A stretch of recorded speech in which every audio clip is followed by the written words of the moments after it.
What is going on, everybody? It is episode 774 of Pop Culture Crisis. My name is Brett, and I am here once again with my co-host. Would you introduce yourself, please? Hello, Crisis Actors. It's Mary. It feels slightly less like a walk-in freezer today, so I'm doing well. I'm dying. It's fine. And we have Phil joining us. Mary's only cold because it's winter and she's 3 apples tall.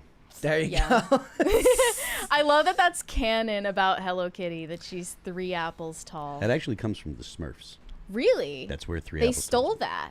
I'm not sure. I'm not sure about stealing. I didn't know. There's a new Smurfs movie coming out this year. They just saw I What? didn't watch the trailer today, but it just came out. Yeah. Why? Rihanna's in it. Why? Rihanna is in it? Yeah. As Smurfette? I don't know. I think so. Everything is stupid. Yeah. Look, man, there is something that I just disapprove of when it comes to some. Not that I have a problem with Rihanna, but like Rihanna's like very street and has said some very dirty things. Should she really be playing Smurfette? Oh, Bob. Considering she's the one female and all the other Smurfs are dudes. There was always something weird about Smurfette in the first place. Surrounded by dudes. Yeah. I mean, without getting vulgar, come on.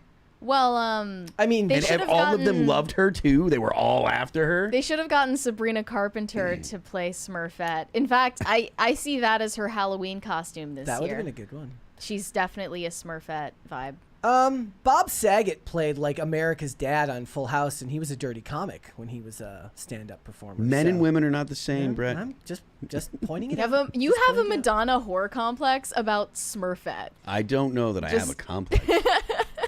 I'm seeing it. You're projecting this onto Smurfette, and I don't appreciate it. Guys, we got a bunch of stuff to get This into is so today. dumb already. Got Okay. a bunch of stuff to get into, but before we get started, hit the like button on this video if you hate Smurfette, like Phil is saying right now. No, it's not Smurfette. It's Rihanna. Yeah. Hit the like button on this video. Subscribe to the channel if you are new here and you have not subscribed here yet already. Please and thank you. The best way to help the channel grow is to subscribe. Correct, also the to like share the video out with your friends and your family and your loved ones, the people you like, the people you don't like, everyone in between. The more people you share it with, the faster this channel can grow. So thank you guys so much for that. So what are we getting into today? Well, I want to talk a little bit about the good old-fashioned tribalism that's going on right now between fans of the Superman movie that's coming out and fans of the Fantastic Four trailer that just came out, because it feels like comic book nerd culture of old, where everyone's going back and forth as to why they think their movie might be the best, rather than everybody arguing about who's making the worst thing that's coming out right now. It's a return to form, and I enjoy it. So we're going to talk about that. We're going to talk about Gracie Abrams, who I didn't even know existed until very recently, was the daughter of J.J. Yes. Abrams and is a musician. Well, she is condemning porn. But there's a caveat to that, which we will Yes. get into. Mary, I was A going to big say catch. a big catch. So we're going to talk about that. We're also going to talk about famed actress Jacqueline Bisset, who wants to talk to you about women's role in the MeToo movement. It's a bit of a hot take, but when you get old, it's fine. You can unload all the hot takes you want. It doesn't matter. We are also going to talk about the fact that Gen Alpha doesn't know how to turn pages of books and they can't walk upstairs. Yeah, they're having some serious issues due to excessive screen use, and parents are in denial. Teachers are the ones raising alarm about it. Yeah. So we got that. We got a bunch of other stuff. We're off to a brisk pace today. You ready to get started, Mary? I think I'm ready. Phil? Let's go. All right.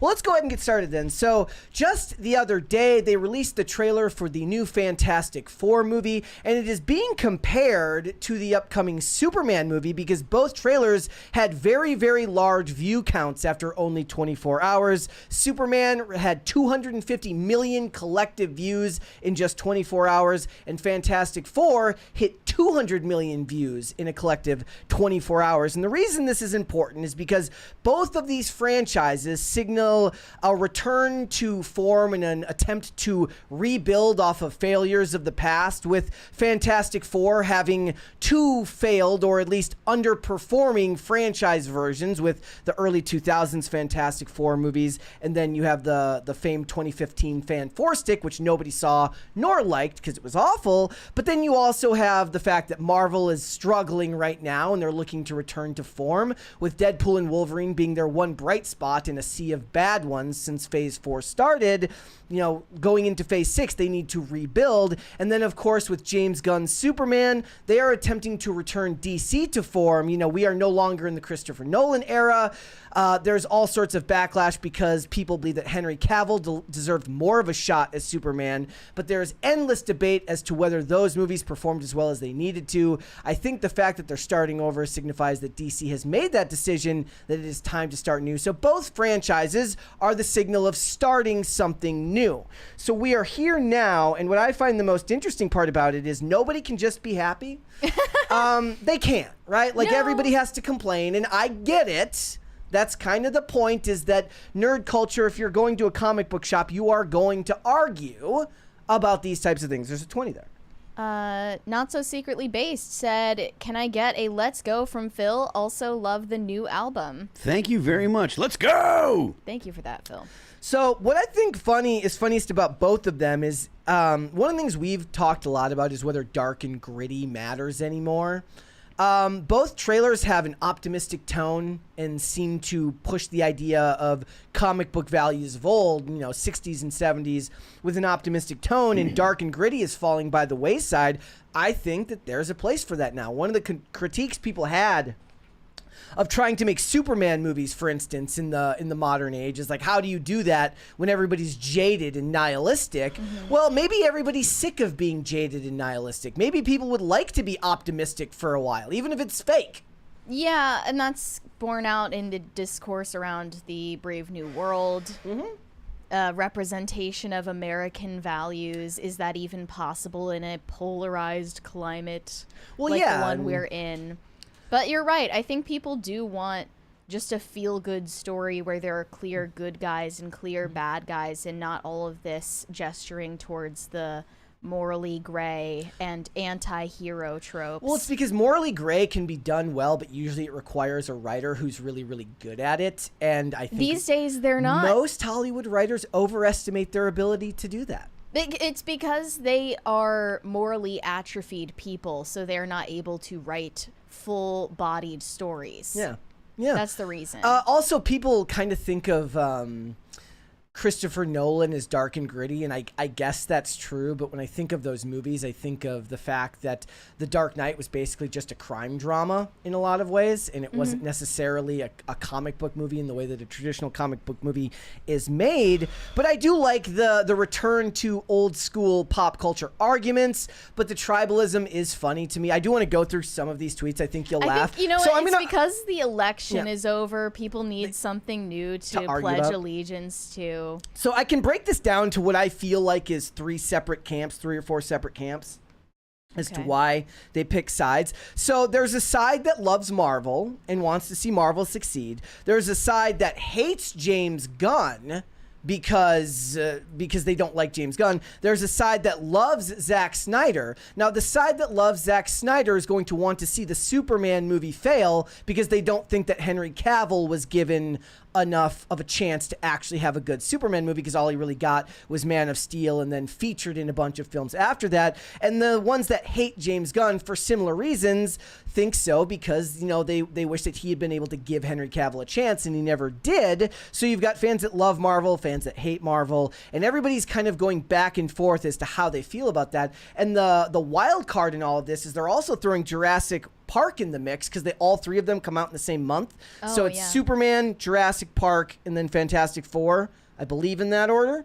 I might have Fantastic Four and Superman in reverse, but one's the 11th and one's the 25th, and then Jurassic Park is the 2nd. So you've got all three of these movies coming out at one time. Now, nobody wants to be the wet rag who's like, I just want all movies to be good, that's me.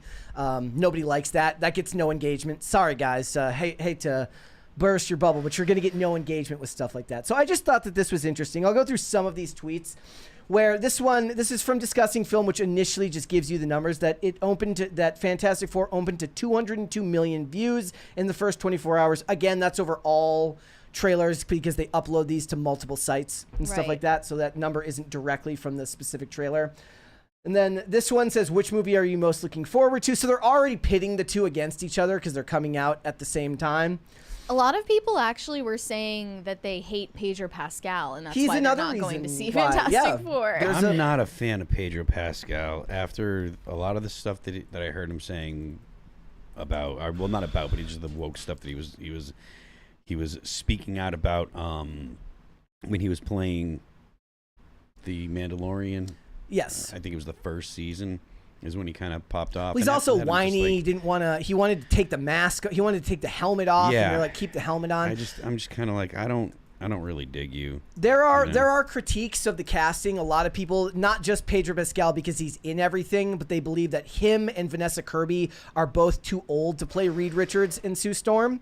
And a lot of people have problems with Eben Moss-Backrack's Ben Grimm because they just don't think the voice sounds right. But again, I like those arguments because they're arguing on the material. They're not arguing on the social implications of this stuff. Some people really want Fantastic Four and Superman to do well, and then for Jurassic Park, or I guess Jurassic World Rebirth, to bomb in comparison because they think it's dinosaur slop. Well, here's the funny thing about it. So the director of that movie is Gareth Edwards. He did Rogue One, which is a lot of people consider to be one of the only good modern Star Wars tellings, which was that first initial film that they released that wasn't part of the initial sequel trilogy. He also did The Creator, which I've talked about endlessly. I love that movie. I think it's a beautifully shot movie. Looks like $1 million. Looks like a $300 million movie shot on an $80 million budget.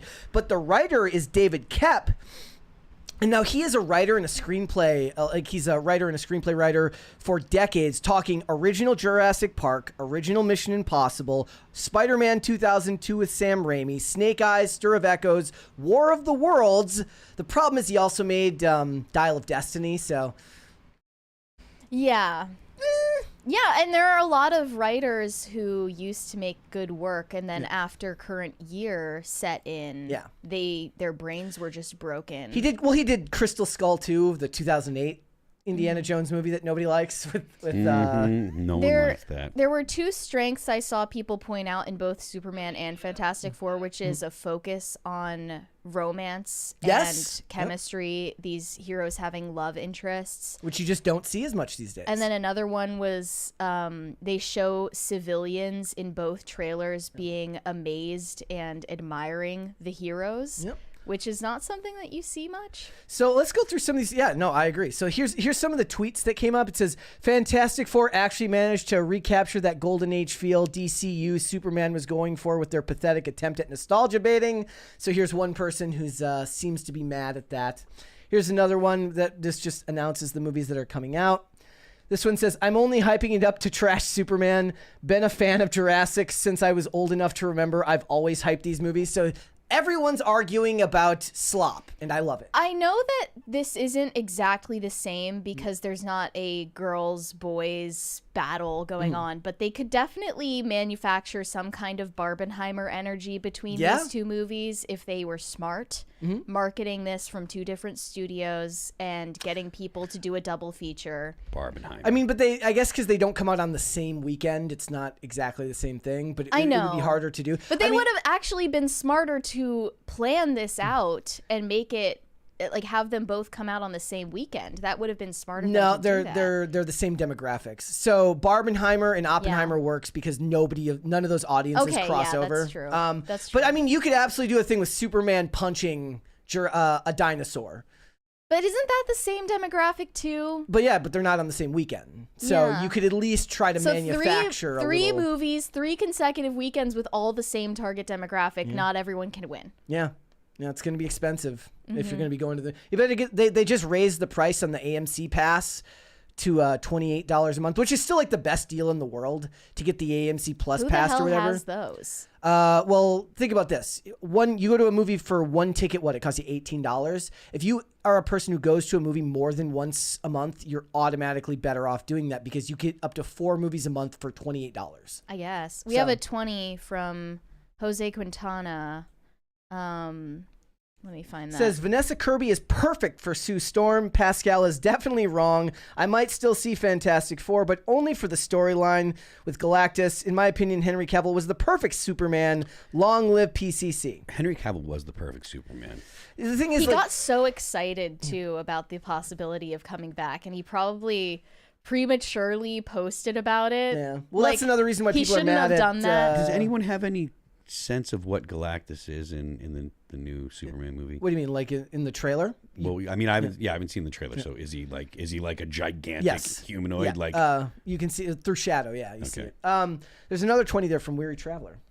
It says I always prefer DC over Marvel because Marvel, having their stories take place in real life locations, London, New York, etc., take me out of the story, but I plan on seeing both. Yeah, I did always like that you got their own separate towns like Bloodhaven in DC. You got unique names that were fake. Do you think there's a way for Fantastic Four to outperform Deadpool and Wolverine?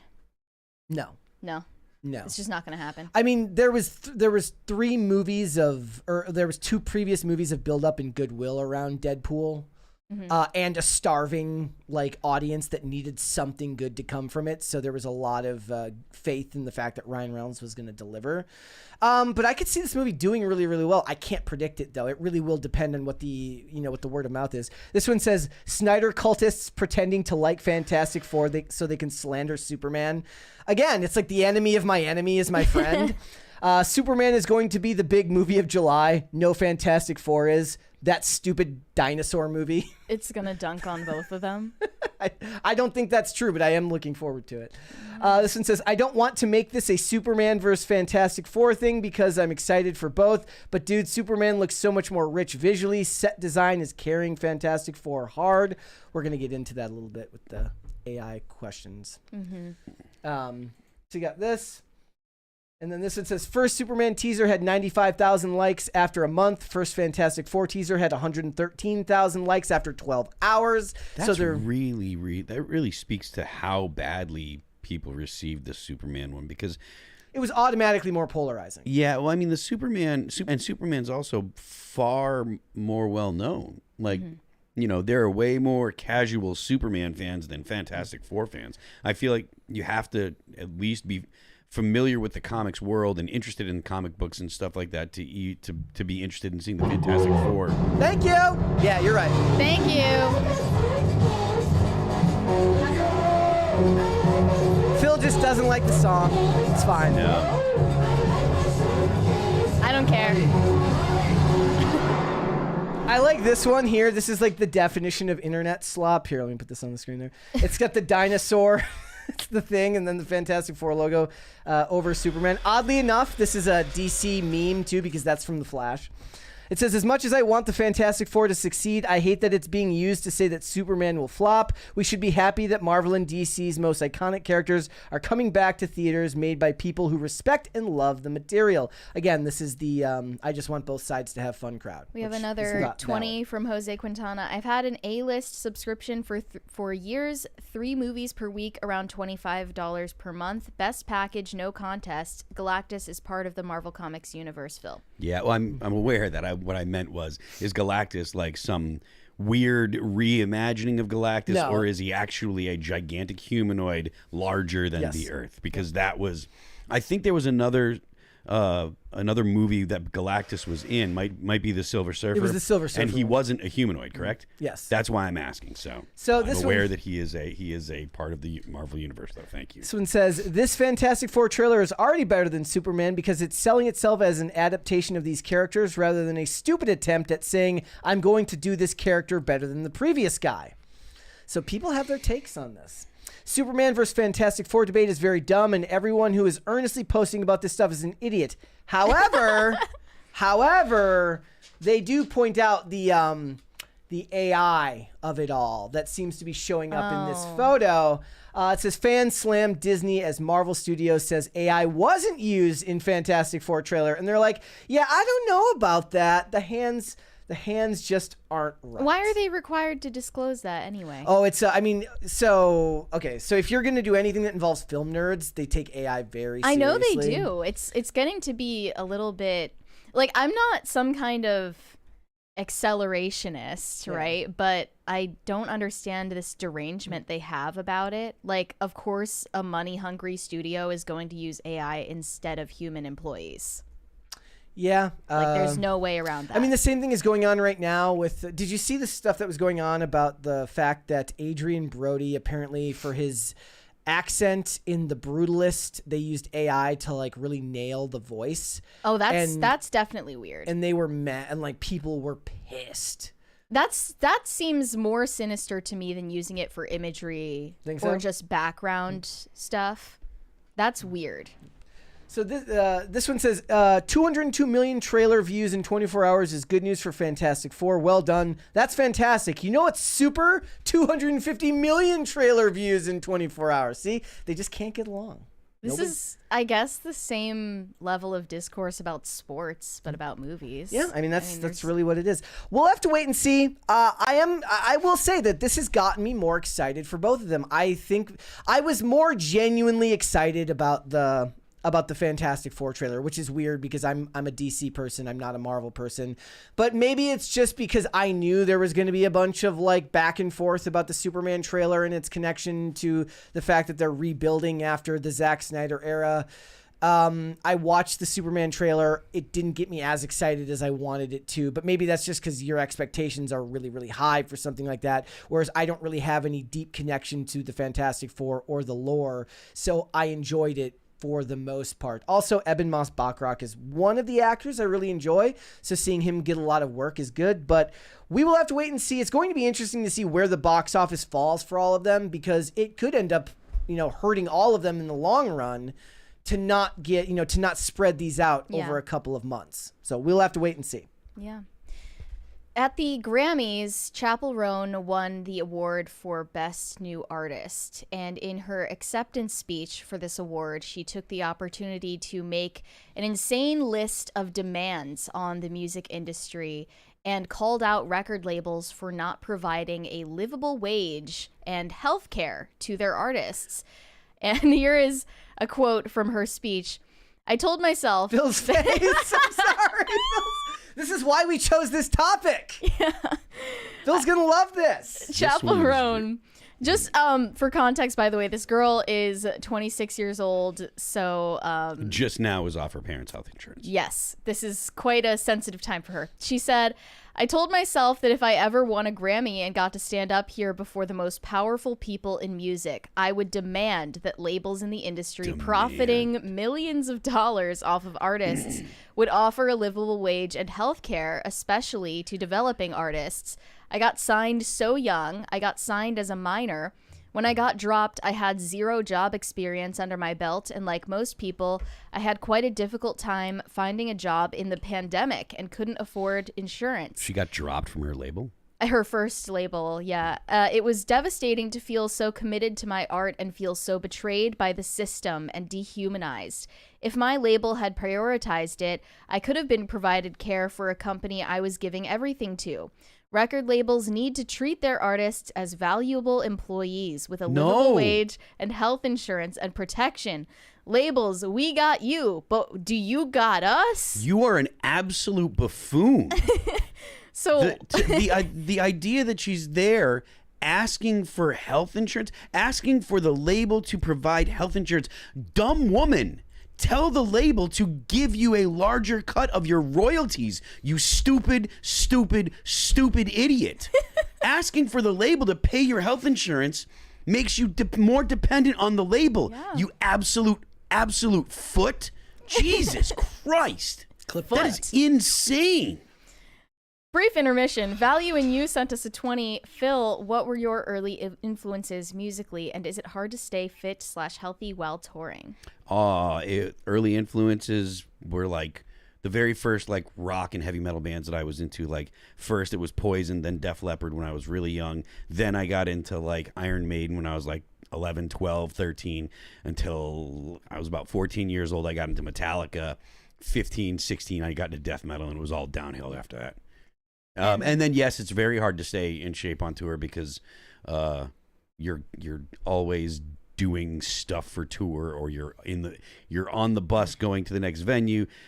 sometimes if you're on a bus tour, you can get to the gym, but getting an Uber to the gym every day is super expensive for a whole tour, or even doing it 3 or 4 times a day is expensive. If you're headlining, you can have the runner do it, but that can be a pain in the butt. If you're just supporting, it's a pain. It's always everything on tour is a pain in the balls. Must be even harder when your record label doesn't provide you with health insurance. I hate that idiot woman. Well, at the time, Chappell Roan received a lot of praise from her Gen Z fan base. Of course she did, because they're stupid too.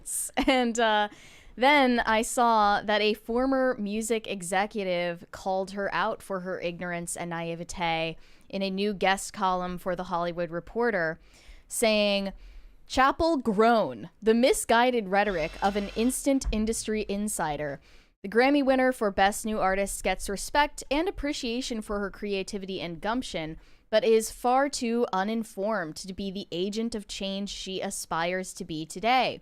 It seems Chappell Roan wants to turn labels into landlords, bosses, and insurance providers. Yeah, no thank you. Have you ever tried to get your expenses reimbursed from a major label, yet somehow you want them in charge of healthcare claims?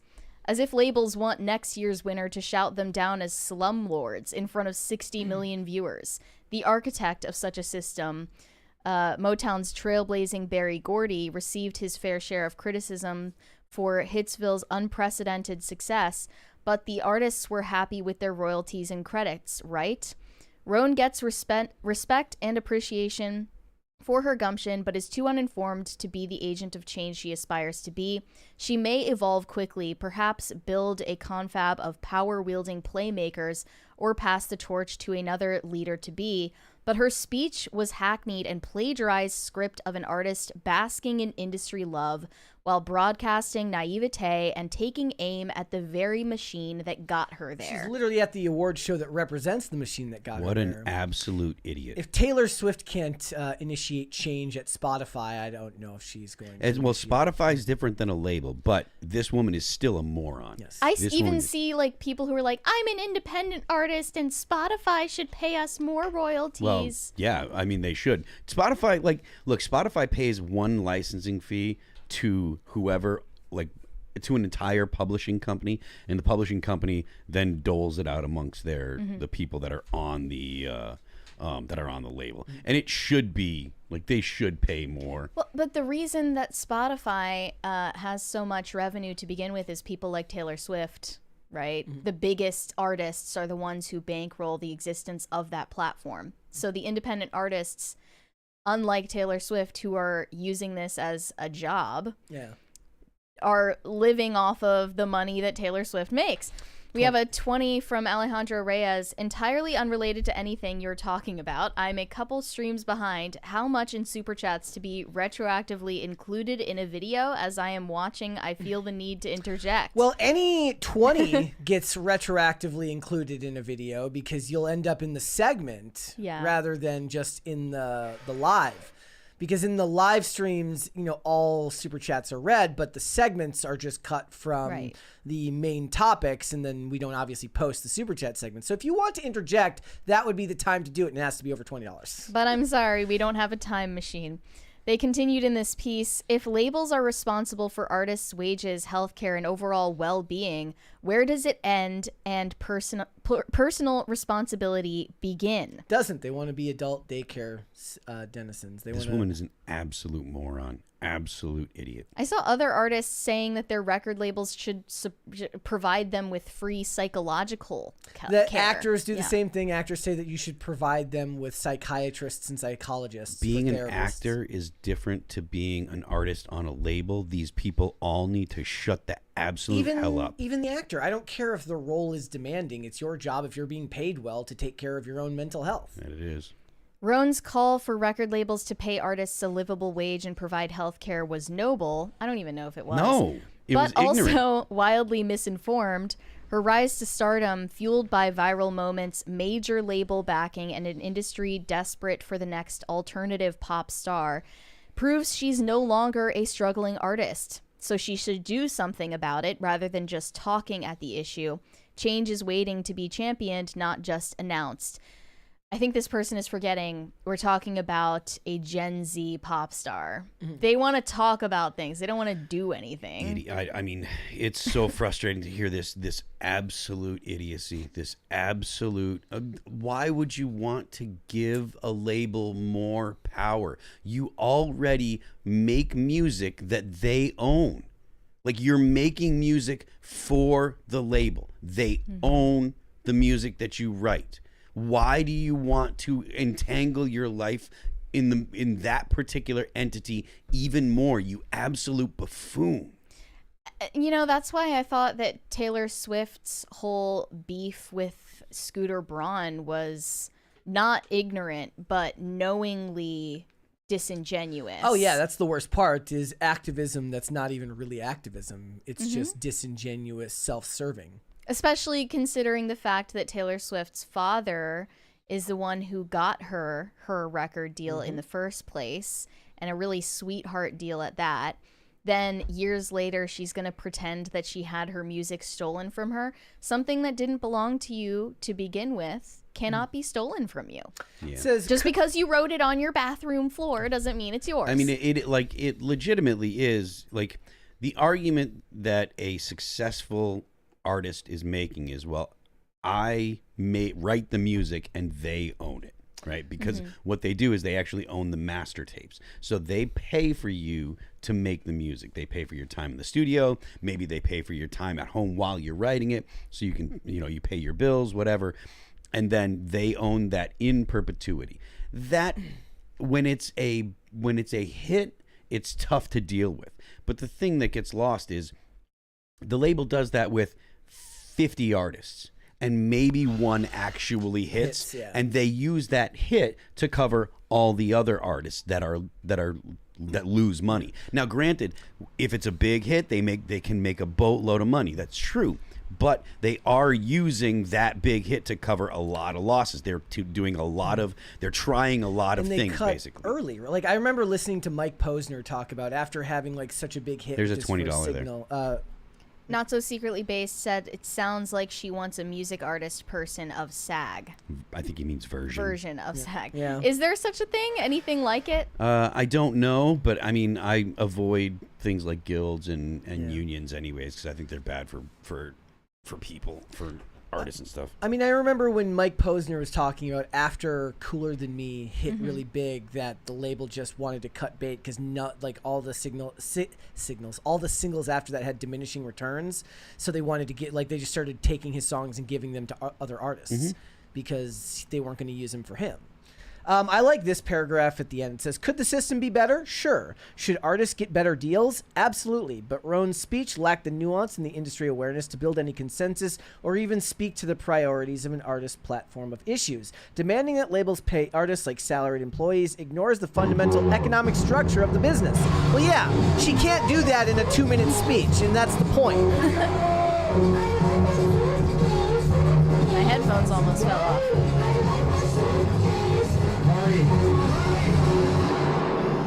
The point is that in a 2-minute speech, that's when you get your cardboard slogans and not actual nuanced discussion. But it's not designed to be nuanced. It's designed to push forward an idea in a bully manner. Like, they want to bully you into making change. If anything, the music executive who wrote this piece is giving Chappell Roan way too much credit, acting like she was saying this coming from a good place.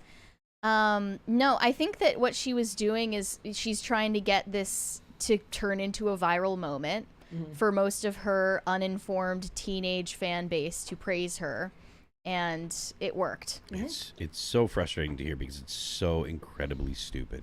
It's so she's equating being an artist to wanting a job. The whole reason why you become a songwriter and an artist is not to have a job.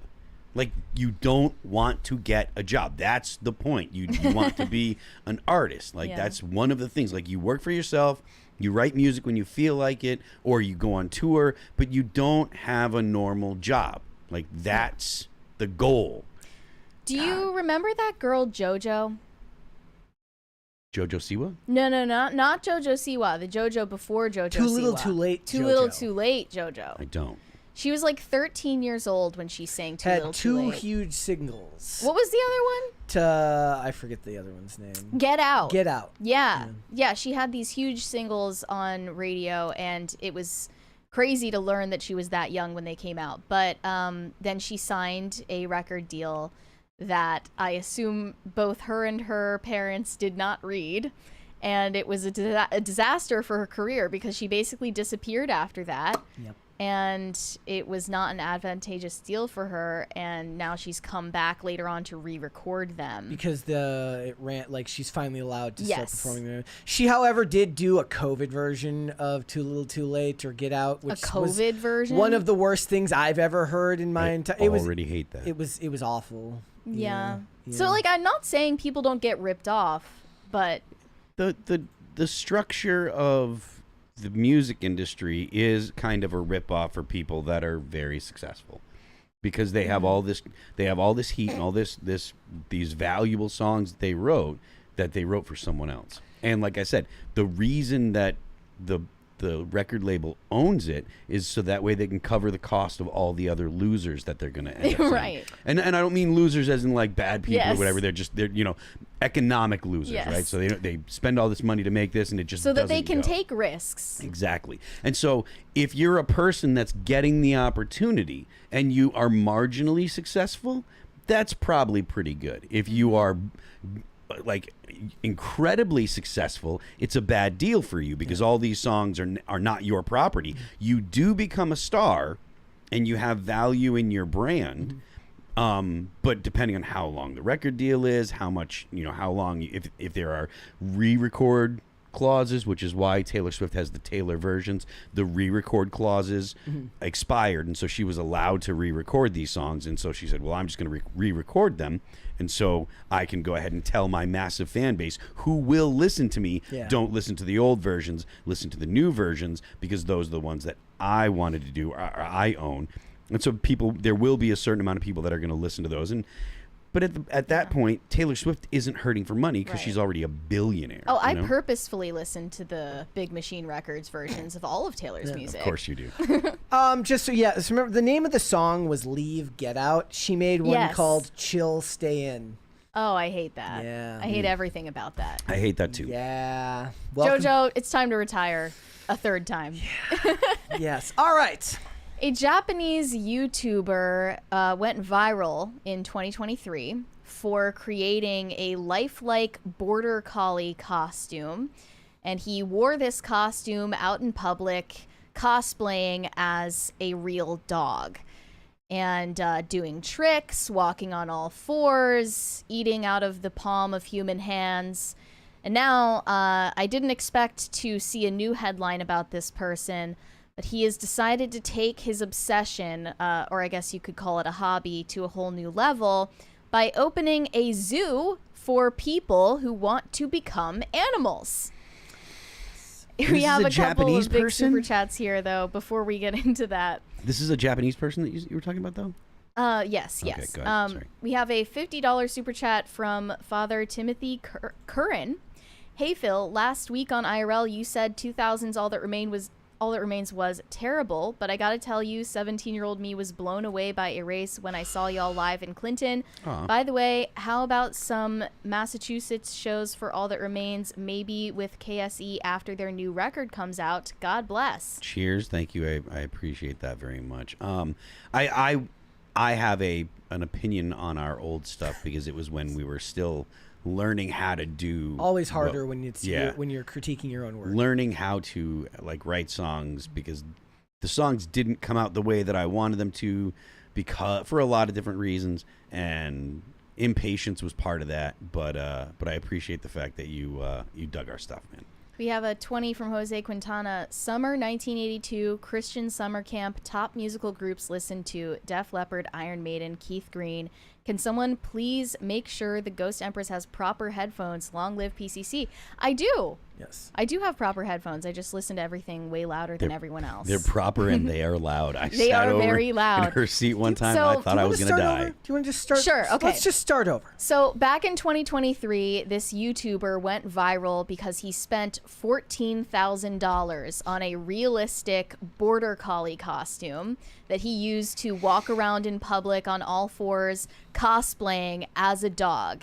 This man is Japanese, which should inform your opinion about him and his next move. He's taking this to a whole new level by opening a zoo exhibit for other humans who want to get into dog or other animal costumes and pretend to be animals. I'm just going to put this picture on screen so you guys can remember what we were talking about initially. This is the guy. This is the guy. That MF right there is not real, okay? That is his costume. Would it fool you? At quick glance, yes, absolutely. The crazy part is you can see in all these clips, people are walking by with their real dogs, and the dogs are freaked the F out because they can smell a human, but they see a dog, and it just rocks their entire world. I imagine that is like the uncanny valley for a dog on 10. It was insane. Have you seen the guy who gets he puts on a lion costume and goes and hangs out with lions? That seems like a terrible idea. But I will say, if this person were an American, I would have a totally different take on this behavior. What is the difference then? Japanese people have always been weird. Okay. And their society and the things that they find acceptable in Japanese society is different than the U.S. And I think the motivation may be different than in the U.S. I think furries in the U.S. are creepy and weird. All right. I think this is weird, but in a different way. So you think in America it's sexually based? I think a lot of it is sexually based in the U.S. This doesn't seem like it's sexually based, and the reason is because of how much that dog looks like a real, because when you look at American furries, they kind of look like cartoon characters. Exactly. And so there is, to me, the way that I kind of the feelings that I get, and this is all just about maybe it's just an emotional reaction, but it's absolutely different for Japanese people to do this than for American people to do this. I get what you're trying to say, but I still have my reservations and my suspicions about this man after watching one of the videos he posted. Back in December, he posted this video to show one of the zoo exhibit guests trying out the dog costume and performing tricks. And I just want to say first, tell me how you think the tail is moving. Well, this is this video first. I'm showing this one first. This is the one with the paw. Okay. Yeah. And then now we'll go and we'll look at the other one that Mary was talking about. Yes. How is the tail moving? 動物になりたいと思ったことはありませんか? How is the tail moving? Mary wants Riddle to know. me that. I won't even explain what I think might be happening, but we are all adults here. Yes. All right. I don't know that How's the tail moving, Margaret? That's not my first thought. Butt plug tail. Yeah, okay. You had to make it explicit. Thank you, guys. Sorry. For the people that are listening, I had to paint a more accurate visual representation. So I don't know if this is this man's real name or if it's his fursona name, but Toko is planning to open the zoo, and he posted this video about it saying, I dreamed about becoming an animal since I was a child, and when I grew up, my dream came true in the form of a costume. When I was young, I thought it would be nice if there were a service where you could become an animal. What can I do to help others who feel the same way I do? Become a therapist? Well, I love the bold understanding to him that other people do think that way, that he doesn't think for a second that he's weird. He's just like, no. What about all of the other people who think like I do? There are hopefully no other but people. But the thing is law of averages tells you that he's right, that there are other people. Yeah, I hate that this kind of person can find the community. Not only that, but once he says it, there are going to be people that are going to be like, ooh, that's true. I've kind of felt like that remember before. Now I want to find more of my my people. Who was the musician that put dog bowls in their or kitty litter boxes in their performances for people that had personas? Remember that? We talked about that. I don't remember which artist you're talking about. But we did do that, right? We talked about that? Yeah, they had a bunch of fans who identified as cats, so they wanted to accommodate that with litter boxes at every show. This job has shown me, man-made horrors beyond my comprehension. But this is what's wrong with the internet, Like, I saw this green text from 4chan where it was like, the internet caused all these people to find their community, no matter how weird or effed up their predilection is. You grow up and you think that you have some kind of attraction to toasters, and then you're going to find all these other people who are attracted to toasters. And you're going to think it's an identity. 20 from Cesario JPN. Great. Japan will now be flooded by furries in their fursuits. Bad enough the yen is down and is bringing in disrespectful gaijin tourists. And don't get me started on foreigners living in Japan. Well, I don't know. It sounds like they have enough problems at home. They don't need any Westerners making it worse. The American furries and the Japanese furries might have some differences, as you pointed out. I know Japan is an island, but if I were Japanese, I would still want to build a wall. Oh, yeah. Yeah, definitely. Around all of Japan, and everybody can F off and stay away. So whenever we talk about stories like this, I just want to reference Paul Blart in the chat is making the libertarian argument, and I tend to, we come back to this every time. It's the, if it makes them happy, why does anybody care? So Paul Blart says, if they make people happy, aren't bothering anyone, and are happy, then let them do their thing. Nobody is saying we should legislate this, but it is our thing to make fun of him doing his thing. Okay. Mary might be talking legislation, but yes, I am. Yes, I am. This should be illegal, and you actually should be institutionalized for doing this. If dressing up like a dog, I stand corrected, and walking around on all fours in public is what makes you happy, that means there's something deeply wrong with you, and you should know that. So the authorities should make you aware of that. In Japan, you would say the same thing. It doesn't, to me, it doesn't matter where you are. This should be illegal. It makes a difference globally. In fact, I would make that a law in like international, like I would go to the UN and give a presentation about this. God, so you would empower the UN? Yes, I absolutely would. That is a terrible idea. According to the zoo's website, so far, humans are able to put on an Alaskan Malamute costume, but attendees must meet certain criteria, such as being shorter than 5'11", but taller than 4'11" to fit inside. Well, that's in America, you'd get in trouble for that because they would tell you that you're being not inclusive. Like all of the fat people who can't get on airplanes with an extra seat for free. If you're unable to open or close the mouth of the costume, we will give you a 10% discount. A reservation must be made 30 days in advance, and just over $315 for one person to become a dog for 180 minutes. Okay, let's find out. There are other deals for pairs and trios who want to get the most out of their experience. Let's be real, guys. How much did USAID pay this guy to start this? I want to know. I would like to know. Him? How much did the U.S. government pay this guy to start this zoo? It's almost weirder that it's not sexual for him. Like, if this isn't some kind of fetish, that's almost worse. You know what I mean?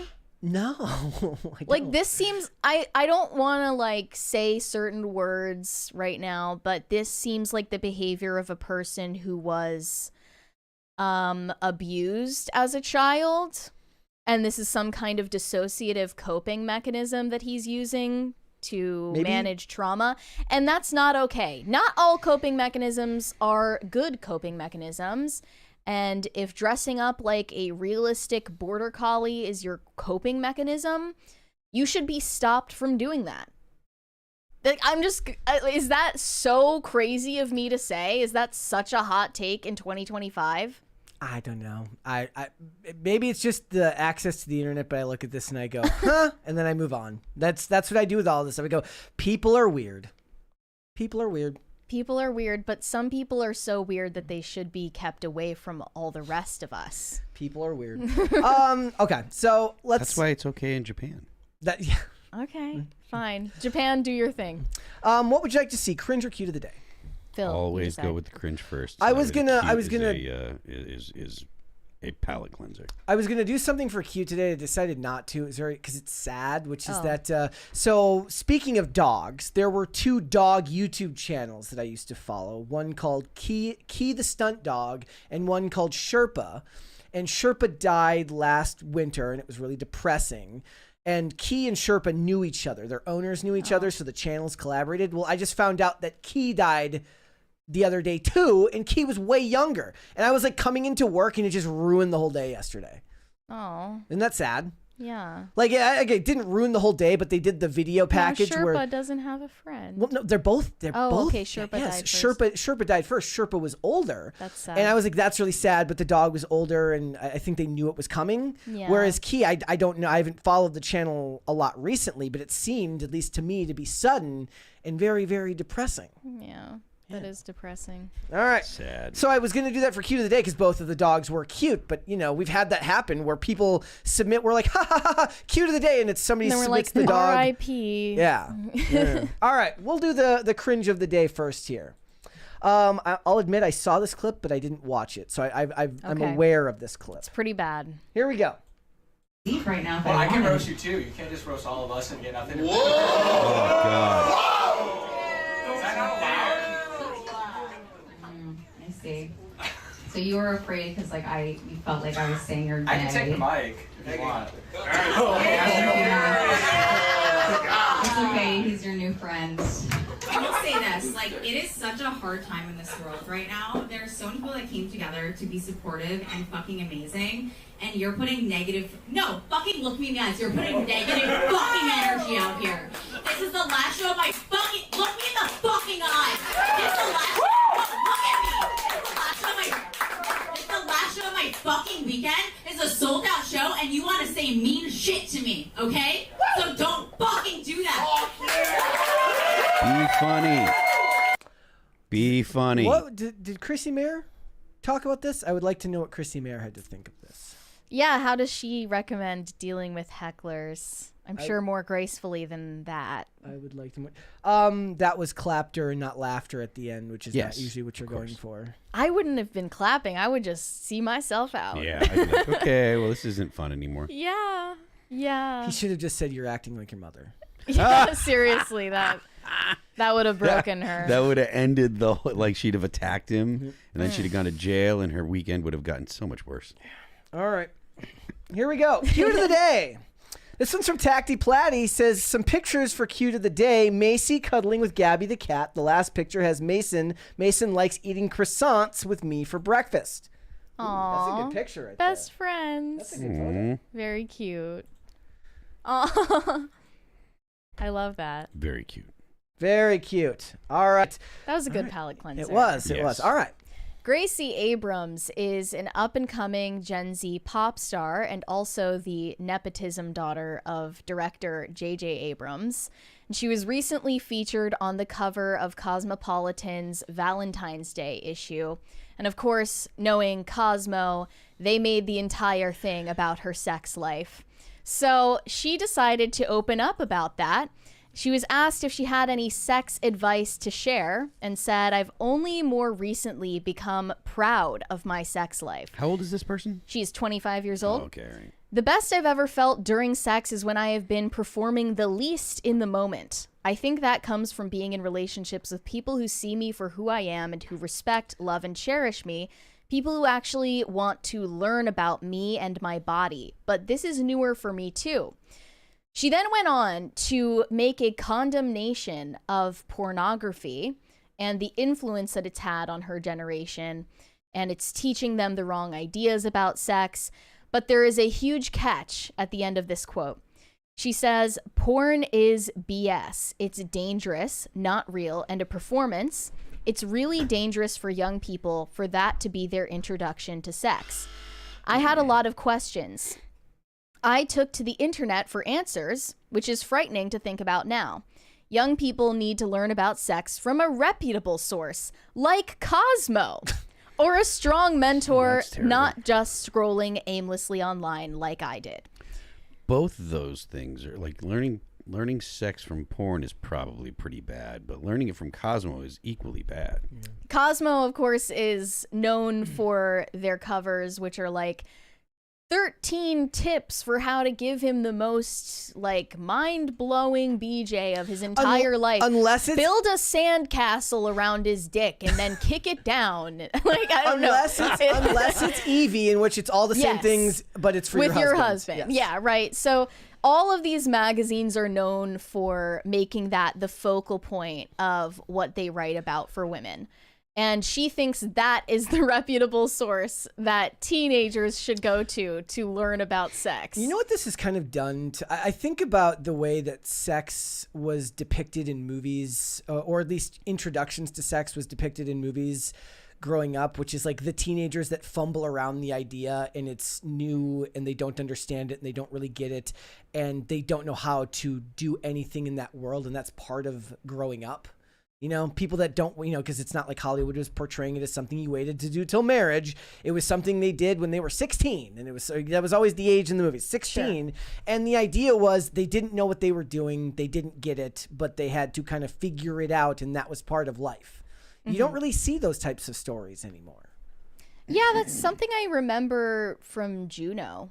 Yeah. And it also, of course, showed the consequences when they were not supervised or taught about these things beforehand. But she at least said, you know, you could look to a strong mentor. Okay, how about your parents who are primarily responsible for educating you about the world and relationships? But there's no mention of that. She's praising Cosmo while she is being interviewed by Cosmo. And she's saying they are the source for sex education for minors, which is absolutely insane. And this reminded me of Billie Eilish's comments about the influence that porn had on her as a child. She said that it actually really traumatized her and gave her the wrong ideas about sex and gave her perverse sexual interests. So I want to pull up that clip before we move on. As a woman, I think porn is a disgrace. And I used to watch a lot of porn, to be honest. I started watching porn when I was like 11. I thought that's how you learned how to have sex. I was watching abusive porn, to be honest, you know, when I was like 14. And I, you know, thought I was one of the guys and would talk about it and think it was really cool for not having a problem with it and not seeing why it was bad. And I think it really destroyed my brain. And I feel incredibly devastated that I was exposed to so much porn. I think that I had like sleep paralysis and these like almost like night terror / just nightmares because of it. I think that's how they started, because I would just watch abusive BDSM. I couldn't watch anything else, like unless it was violent. I'm so angry that porn is so loved. Didn't she come out later and say that she loves it though? Like after this? I don't remember that. I do remember her saying that she watches herself in the mirror. I remember that. Yeah, she has a lot of weird, conflicting messages about sex and sexuality, as does the rest of Gen Z. But I find it ironic that Gracie Abrams condemns pornography because it's a performance and it's not real, implying that things like Cosmo are somehow more real and authentic. And it's funny that she says this because I recently read about the history of Cosmopolitan magazine and the fact that it was inspired as the women's version of Playboy, which is pornography. And I am just going to be a nerd real quick. Before you get into that, I was just I just watched a whole Instagram skit the other day about book talk and it being gooning for women. Oh, yeah. And the poll on the post just said who goons harder, men or women. And the whole thing became an argument that just broke out about whether literal sex scenes is different than visual sex scenes, and getting into the debate about men being more visually focused and women being more mentally focused. Yeah, and these sex articles that are featured in magazines like Cosmo are basically glorified erotica. So there's almost no difference, and that's a huge influence as well. But I want to give a shout out to Carrie Gress because she wrote this book, The Anti-Mary Exposed. It's more from a Catholic perspective, but one interesting part of it that I recalled when I read Gracie Abrams' comment is her going into the history of Cosmo and its inspiration from Playboy. So the founder's name is Helen Gurley Brown. She was the author of Sex and the Single Girl, and she was fascinated by the success of Playboy and decided to make her own version of it. She got pointers from Hugh Hefner and followed the Playboy model as closely as she could, right down to using the same writing agents and layout model. It quickly became the hottest women's magazine in the nation. Revenues for the magazine went up from $600,000 in 1964 to $47.7 million in 1985. While others were struggling to get advertisers, Cosmo had no problem getting backers. Other magazines quickly followed the Cosmo model to the point where there was very little difference between self, glamour, and Cosmo content. Cosmo was all about selling a lifestyle. Motherhood was out and sex was in.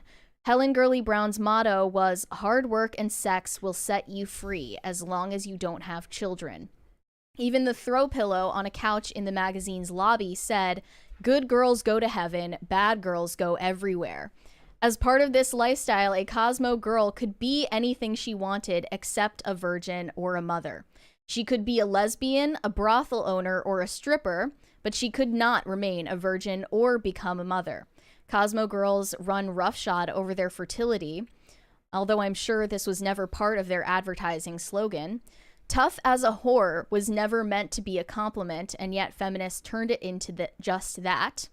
Sue Ellen Browder started on staff and then freelanced for Cosmo for 2 decades and was a dutiful writer of fiction for the magazine. Most readers didn't realize that she was making these stories up. Many of the alleged real people we wrote about in Cosmo were entirely fictitious. The Cosmo girl was not a real person, but a persona, a mask the single girl, lonely and alone in the world, could put on to turn herself into the object of a man's sexual fantasies. Does that mean that Penthouse Forum was made up too? Probably. Darn. The typical Cosmo girl had a glamour job, traveled a lot, and spent her hard-earned cash on pricey commodities to support her self-centered lifestyle. Sex in the City. Sue Ellen Browder, this writer, said, "Make no mistake, we're not talking here about what's popularly called spin. This was hardcore sex revolution propaganda masquerading as fluff." She eventually converted to Catholicism, but that was after the damage was done as a Cosmo writer. She makes it clear that they weren't doing women or men any favors despite appearances. We visibly pretended to set women sexually free from their biology via the pill and abortion, and we were invisibly catering to and even helping to create millions of sexually troubled, insecure, confused women who were likely to attract equally confused, insecure men. Gurley Brown's influence didn't end with the magazine. She invited editors from 13 different magazines in 1986 to a meeting.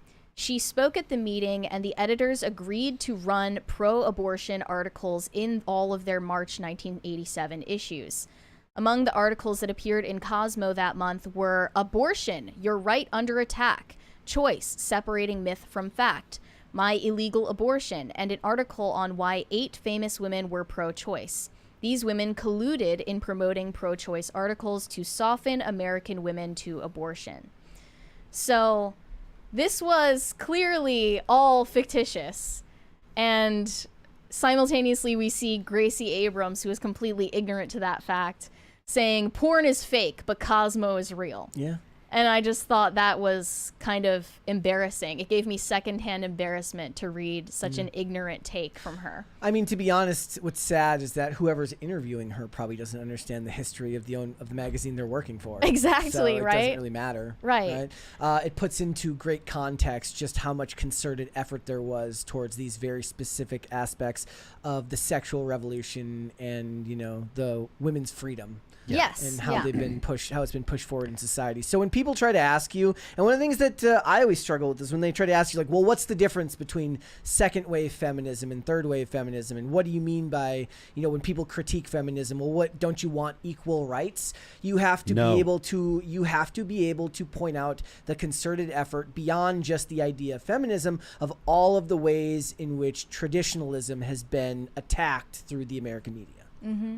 And I think that it's clear that this feminist brainworm has completely infected Gracie Abrams to the core based on other quotes that were pulled from this interview. But it's also, I mean, this is like, it's like pay to play. Like, they have to think that way in that instance. It's like when we hear about Lily Rose Depp, it's like everything she says, like she just came off a factory line of Hollywood liberalism. How is anyone going to take Gracie Abrams seriously as a Nepo baby unless she makes her entire personality about being a feminist?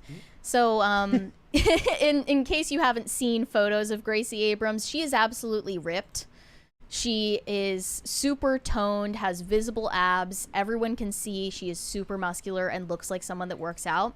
So in this interview, they asked her what she thought about people talking about her body and asking her about her workout routine, and said, "It's gotten out of hand. There's no end to the discourse on women's bodies. Like, shut up. It's not complicated. It's not your body. I don't have a routine. I swear on my life." Meanwhile, Alan Richardson is like, yes, I will do an interview about how ripped I am. And in this entire photo shoot that she did for the Cosmo issue, she's literally wearing no clothes, groping herself, pulling up her skirt, showing her body to the world, and is offended that people are taking notice of it and actually complimenting her. I mean, this has been the discourse around women for, I don't mean to be rude, ladies, but this has happened for as long as a woman wearing a push-up bra says, "Stop looking at my chest." Yeah. Like this, that dichotomy, that lack of through line has gone on for as long as these things have Nothing happened. new here. Nothing new here. $20 from Dr. Larcena. Mary, love the energy on Dogman and willingness to say the truth, even if mean. From a policy standpoint, Phil is right. Should be careful about Gov inserting. Remember unintended consequences, mission creep, and overreach. I'm not all too concerned about that. At first, I thought he was talking about honest. the Dogman movie that just came out. No, but that's literally about like that YouTuber, basically. Is it? I thought Dogman was a famous kids series. Oh, I thought you meant the horror movie. No. Yeah, there was this horror movie about this guy who's in a realistic dog costume and he's holding someone hostage to live out his fantasy. In the chat, somebody says, "Eyes up here." Yes, eyes up here. Don't look there. Yeah. She also praised Taylor Swift effusively in this interview, saying that no man has come close to defining pop culture quite like Taylor Swift. She said Taylor is an athlete, a brilliant business person, and a genius writer. She's a grounded human being who makes time for everyone in her life. It's been cool to be in the orbit of a person like her. There's nothing that comes close to what she has done. People will still gaslight her and her capabilities and all this shit, but please point me to one man who has come close to defining pop culture in this way. There is nothing, but people are not ready for that conversation. Michael Jackson. Literally, you could name any of her male predecessors. Elvis. And the Beatles. It's just, it's a statement so asinine that it hardly even calls Justin for a Bieber. rebuttal. But she's saying it because she has the feminist brainworm. Reminds me of when Jennifer Lawrence is like, they'd never put a woman in an action movie lead role before me. Yeah. It's insane. So yeah, I hope that Gracie Abrams one day wakes up to the error of her ways, but it's unlikely. Let's read some super chats though. Shane H. Wilder said, "Happy Thrashing Thursday, Brett, Mary, and Phil. Mary, you're going to hate me. I saw Father Carlos Martins again last night. How? Why? What? Where is this man? Phil, I'm glad you enjoyed my version of All That Remains unboxing video." I Oh, hi, appreciate Brett. it. very much. Wait, what do they mean by Father Carlos? What was that about? He's an exorcist who has the podcast, The Exorcist Files. Okay. I would love to meet the guy. Weary Traveler said 3 apples for the Apple King, Phil. You're the Apple King, I guess. Because you have an apple tattoo. Okay. Yeah, fine. Ryushima Otaru said Smurfette is a construct made by Gargamel. I think true. that's canon. Yeah, I think that's Gargamel canon. did make her. Pop Culture Junkie said Madonna Whore Complex and Smurfette in the same sentence. Now I've heard everything. Yeah, with that being said, let's do one more. Greg Duvier said, when every word's kerosene, every voice stokes the fire, just one missing piece and everyone's made a liar. Good lyrics, huh? All right. Oh, and Greg Duvier also added, Phil's words were kerosene to Ian last night. What is this about? Ian last I didn't night watch this. Ian last night said that essentially he was tone policing me, like saying that I shouldn't say this because I'm going to make it manifest in the world.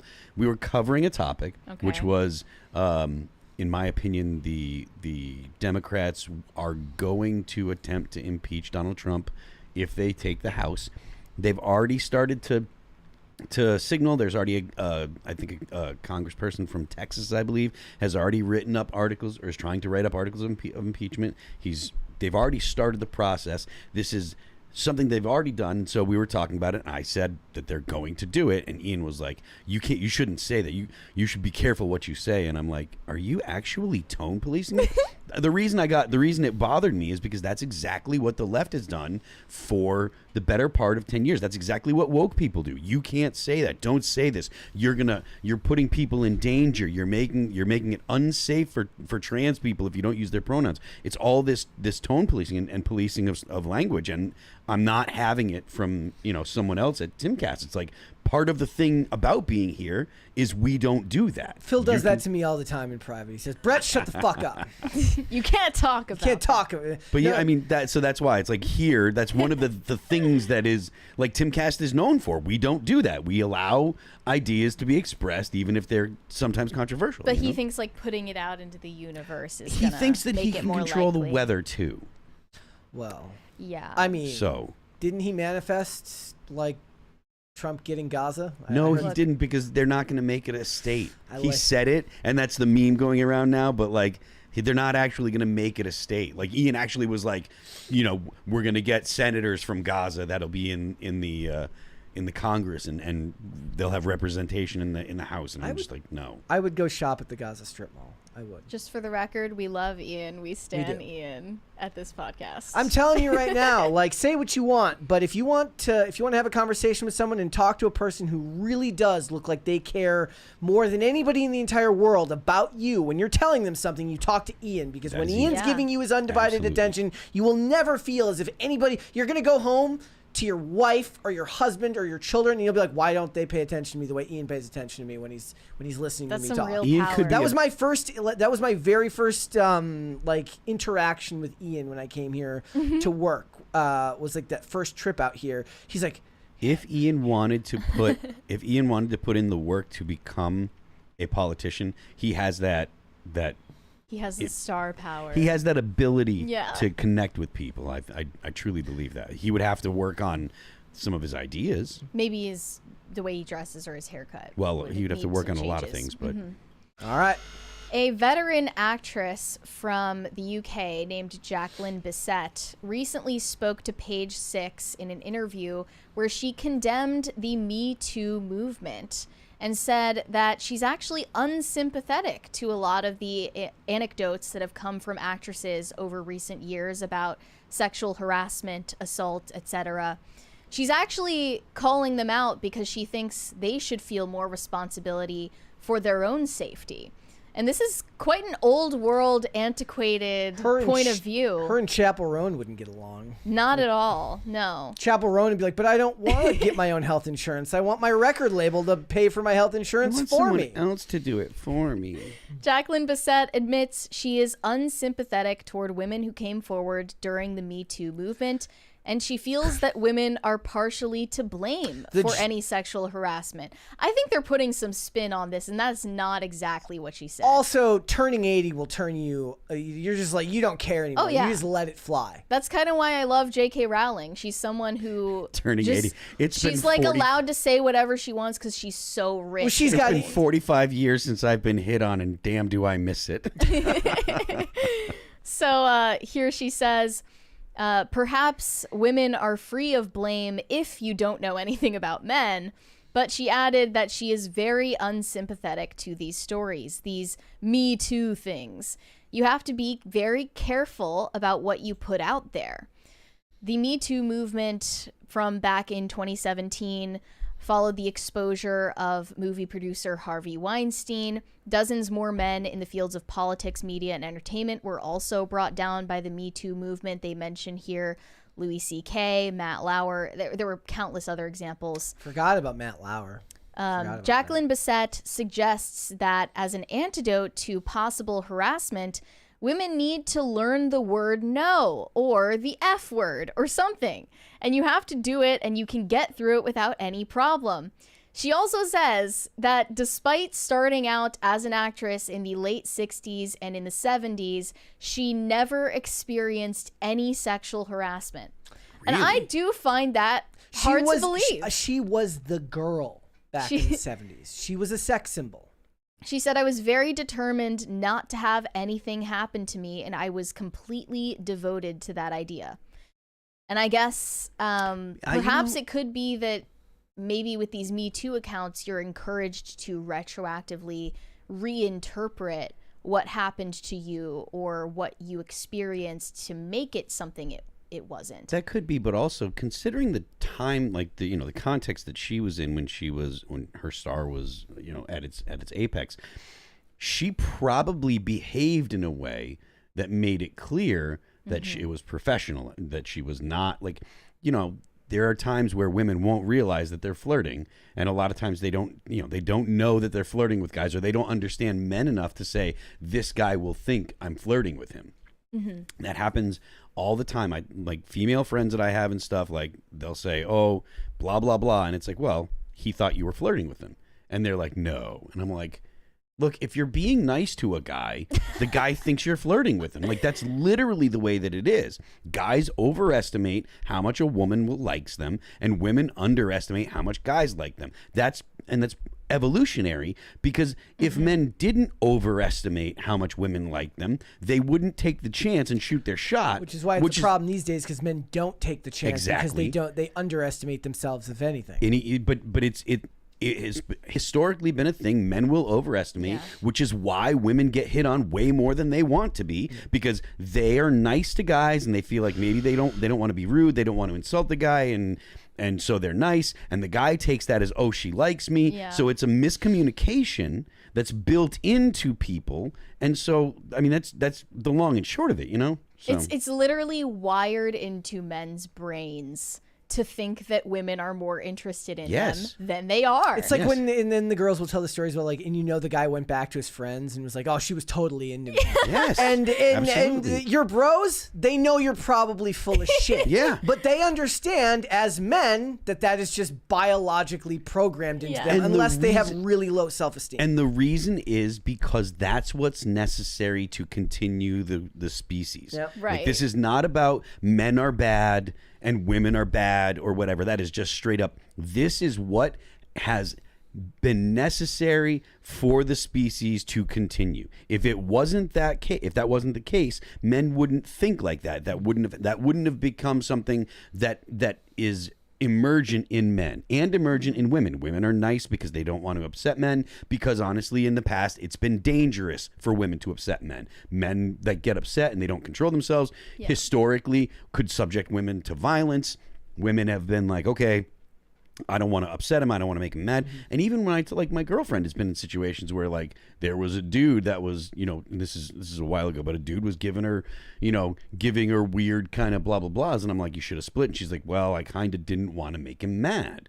That's a legitimate thing to say. If you upset and it was like a kind of a crazy dude, like he was I think he was a homeless guy, but that's the thing. It's like, if you upset a man, it is possible that he resorts to violence. So this is it's a dangerous world that women live in. And so these are just evolutionary traits that don't make women bad or don't make men bad. It's just the way that things are.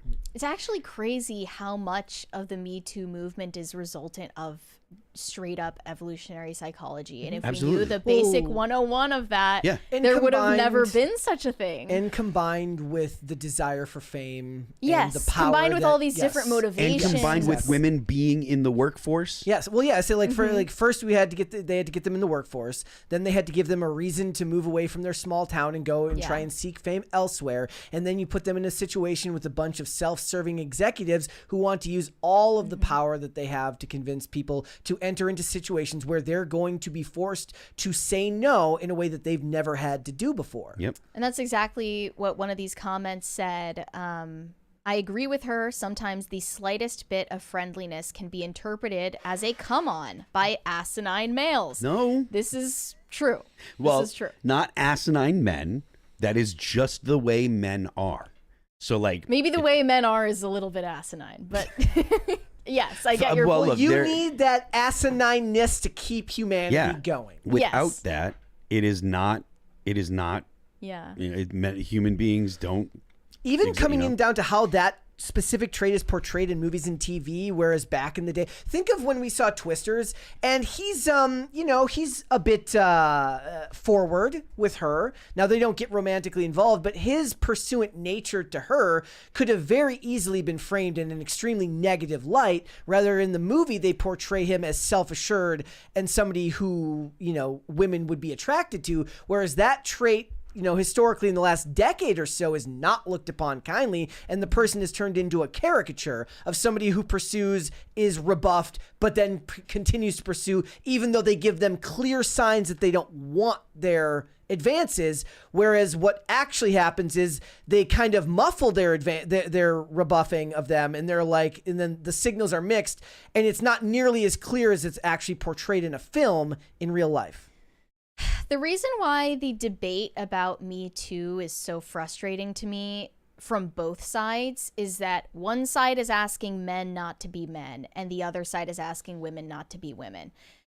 Men, it's true, overestimate women's interest in them. Yep. They also underestimate women's fear of them. Yep. Yeah. And women definitely have their own preconceived notions about male psychology, and they assume it's far more like female psychology than it is. And they assume that men are clued into certain subtexts that only women are clued into. Women look at men that they don't know as threats. That's the knee-jerk reaction, because the cost is too high not to, right? Like, we live in a society that's mostly peaceful and mostly chill, right? But if women aren't careful around men they don't know, they can be in serious trouble because of the fact that men are the ones that commit violent acts, and women, if a woman is attacked, the repercussions are so bad. Like,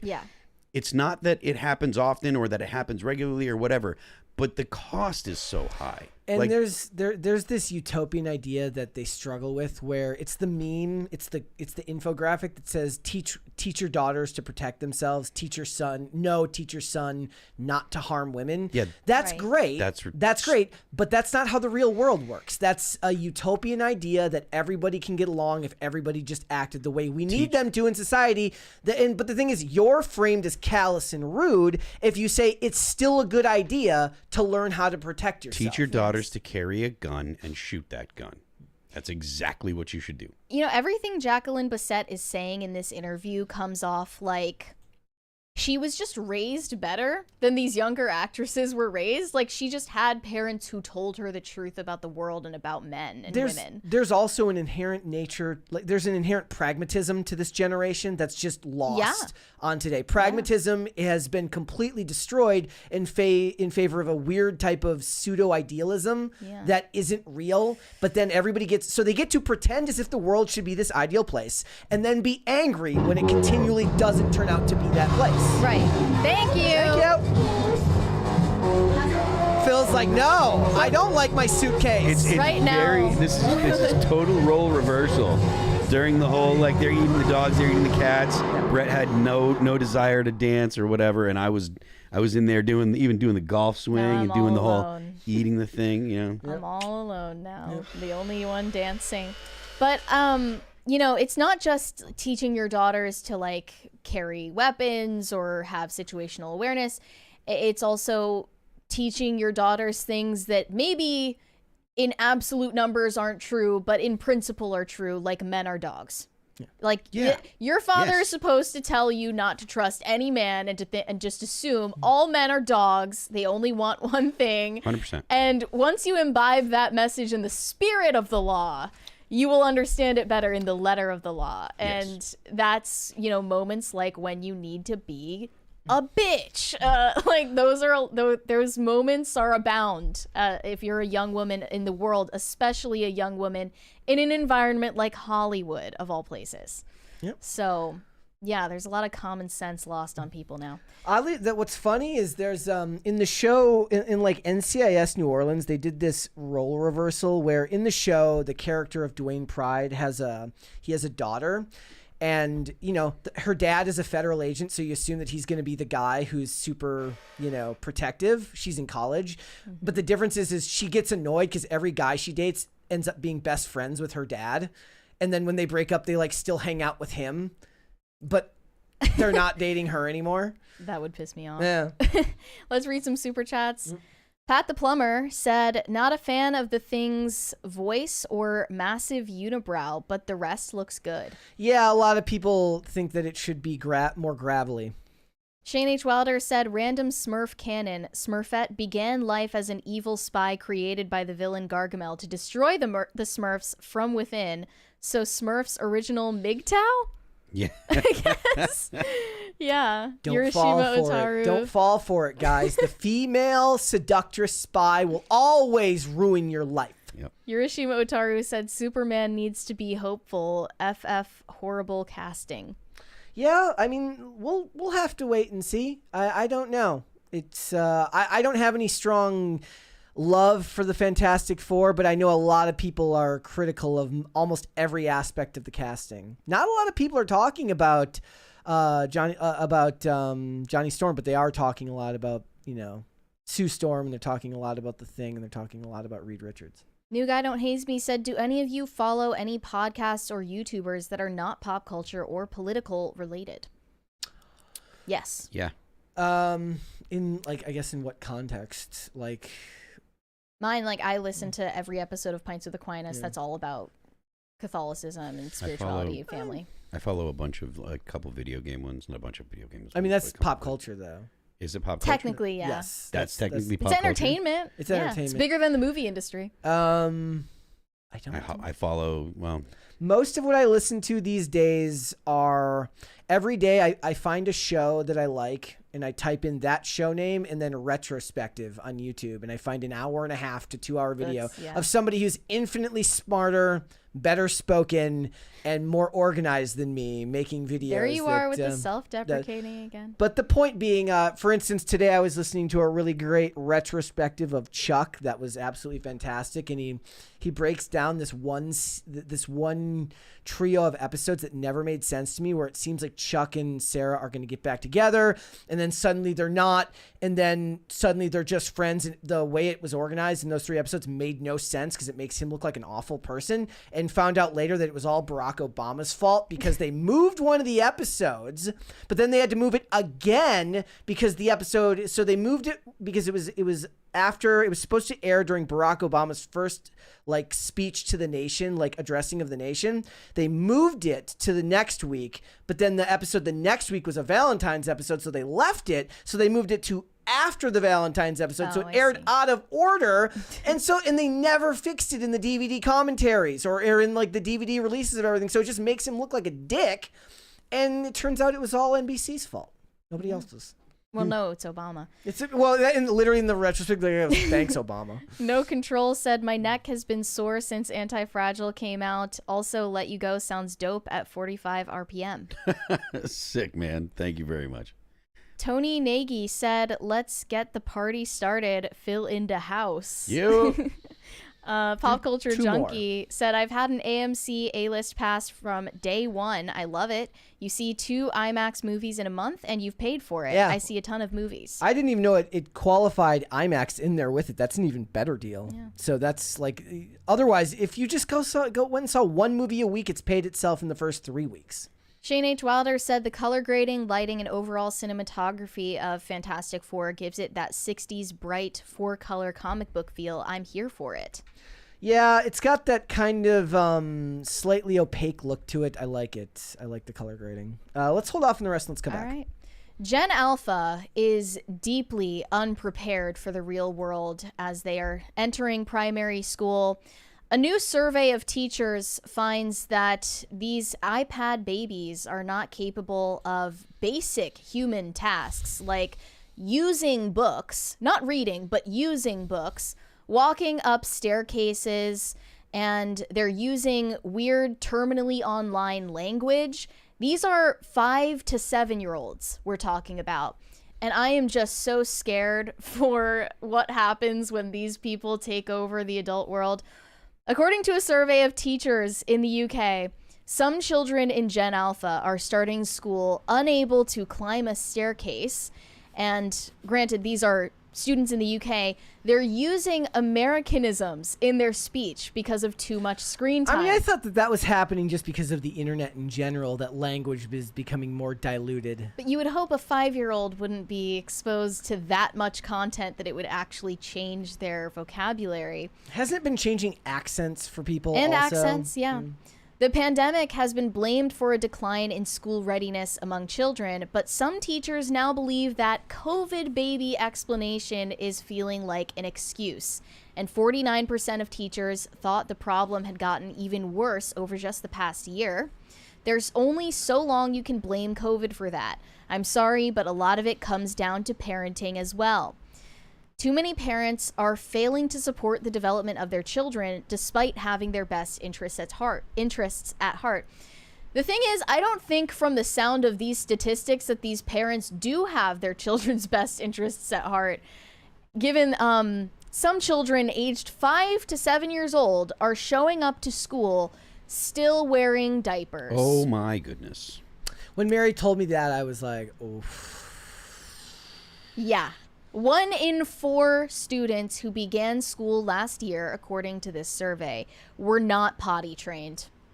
And only 3 out of 4 parents on the survey identified potty training as something a child should have to do before starting school. They literally expect the teachers to just do it for them. Cool. So you're expecting kindergarten and first grade teachers to be changing your 6-year-old's diapers? What the actual F is wrong with you? How on earth? Like, I can't even imagine that stuff. It's straight up child neglect. Yeah. Like, this is something you should be investigated for. I don't know what version of the CPS exists in the UK, but they need to call immediately. Right-o. Teachers reported children with poor basic motor skills and underdeveloped muscles, which they linked with excessive screen use. These kids are just sitting on tablets all day, not going outside, not using their muscles for anything, so they're atrophied. One teacher said, "I've got 2 children in my class who physically cannot sit on the carpet. They don't have enough core strength to sit up." Teachers reported an increase in delayed walkers. Kids who are 5 to 7 years old who can't walk properly. Clumsy movements, they're dropping things, they're unable to climb a staircase. They're going to have to teach them that if they want to be able to look smacks, they have to learn to walk smacks first. You know, I think a huge reason why this statistic is coming out of the UK is because they have a much different government system. They rely on the government for the dole, for healthcare, for everything, and they think that the government is responsible for raising their children to a great extent. Chappell Roan should move there. They also noticed students are using Americanisms such as trash instead of rubbish or vacation instead of holiday. Are they saying garbage Meaning instead of bin? They're using these terms that they picked up from American influencers and YouTubers. John Pork. Rather than listening to the way that their own parents and family members and friends speak. That's what happens when you let Logan Paul raise your children. It's a whole nother level of brain rot. Yep. Gen Alpha cannot read, let alone use books to learn how to read. Fewer than half of parents surveyed said that they thought children starting school should know how to use books correctly, meaning turning pages rather than swiping or tapping on them as if they were using a touchscreen. They don't know how to turn pages in books. These are kindergarten, first grade students. Yep. They don't know what a book is. This happening in the United States as well, or is this just an? You know what? I'm guessing that the situation is worse in the UK because of that system where they rely on the government for so much more. Actually, in America, I bet you they just don't even know what books are because they get tablets in school anyways. Think about this. Like, there was this huge resurgence of homeschooling that people were talking about ever since lockdowns. And everyone was saying, like, this is great. Like, parents are taking control of their children's education. And then you find out it actually was the case that, you know, kids went to remote learning. They got pulled out of school by their parents. They were then registered, you know, with the government as being homeschooled. And these parents were not homeschooling their children. They just were completely neglecting their children's education altogether. And in fact, some of the parents are turning to new trends like unschooling, which basically means you don't teach your child anything, you don't regiment their life at all, and you presume that they will choose the pace of their own learning. So they learn. We talked about that, right? Yeah. They learn to read and write when they're like 9 years old because it was never forced upon them. And that's the whole pedagogy, is it's completely up to the child when it's appropriate for them to learn these basic tasks. Wow. Look, we told parents they can't spank their kids. Look where we're at now. I mean, clearly there has been some kind of slippery slope effect there, right? Like at a certain point, people just stopped. I think part of it is also, we've talked about, we had that video about mom groups on Facebook. And part of it is like when everything is on social media, you're going to be terrified to do anything to raise your child in any type of strict way because people are going to tell you that you're ruining your child's life. Yeah, I mean, I feel like it's probably a good idea to keep your kids away from the internet and keep the internet away from your kids until they're teenagers. Well, don't share your journey as a parent because you're going to get horrible advice from people. No. Well, the black pill in all of this is that, yes, you can control the environment of your own child, but you can't control the fact that this might be the school your child goes to around all of these invalids. And they're also going to have to grow up and work in the same world as all of these children who are not learning to read, are not potty trained, are not learning to even use their muscles for a properly. Generation of criminals. Yeah, I mean, it's And insane. this is just- There's this nothing is- you can really do to save your future, your child from the future of living around people who are raised like this. And this is just the most extreme example. I remember I was having a conversation over the holiday break with someone whose whole job it is, they basically, they train people. He works in insurance and he trains new agents in insurance, and his whole job is to train Gen Zers who are coming on board because they have a different value system than millennials and Gen Xers. So his whole job is to identify what it is that these employees are looking for and help figure out how the company can learn to accommodate them, not in a way that's unrealistic, but just saying that, look,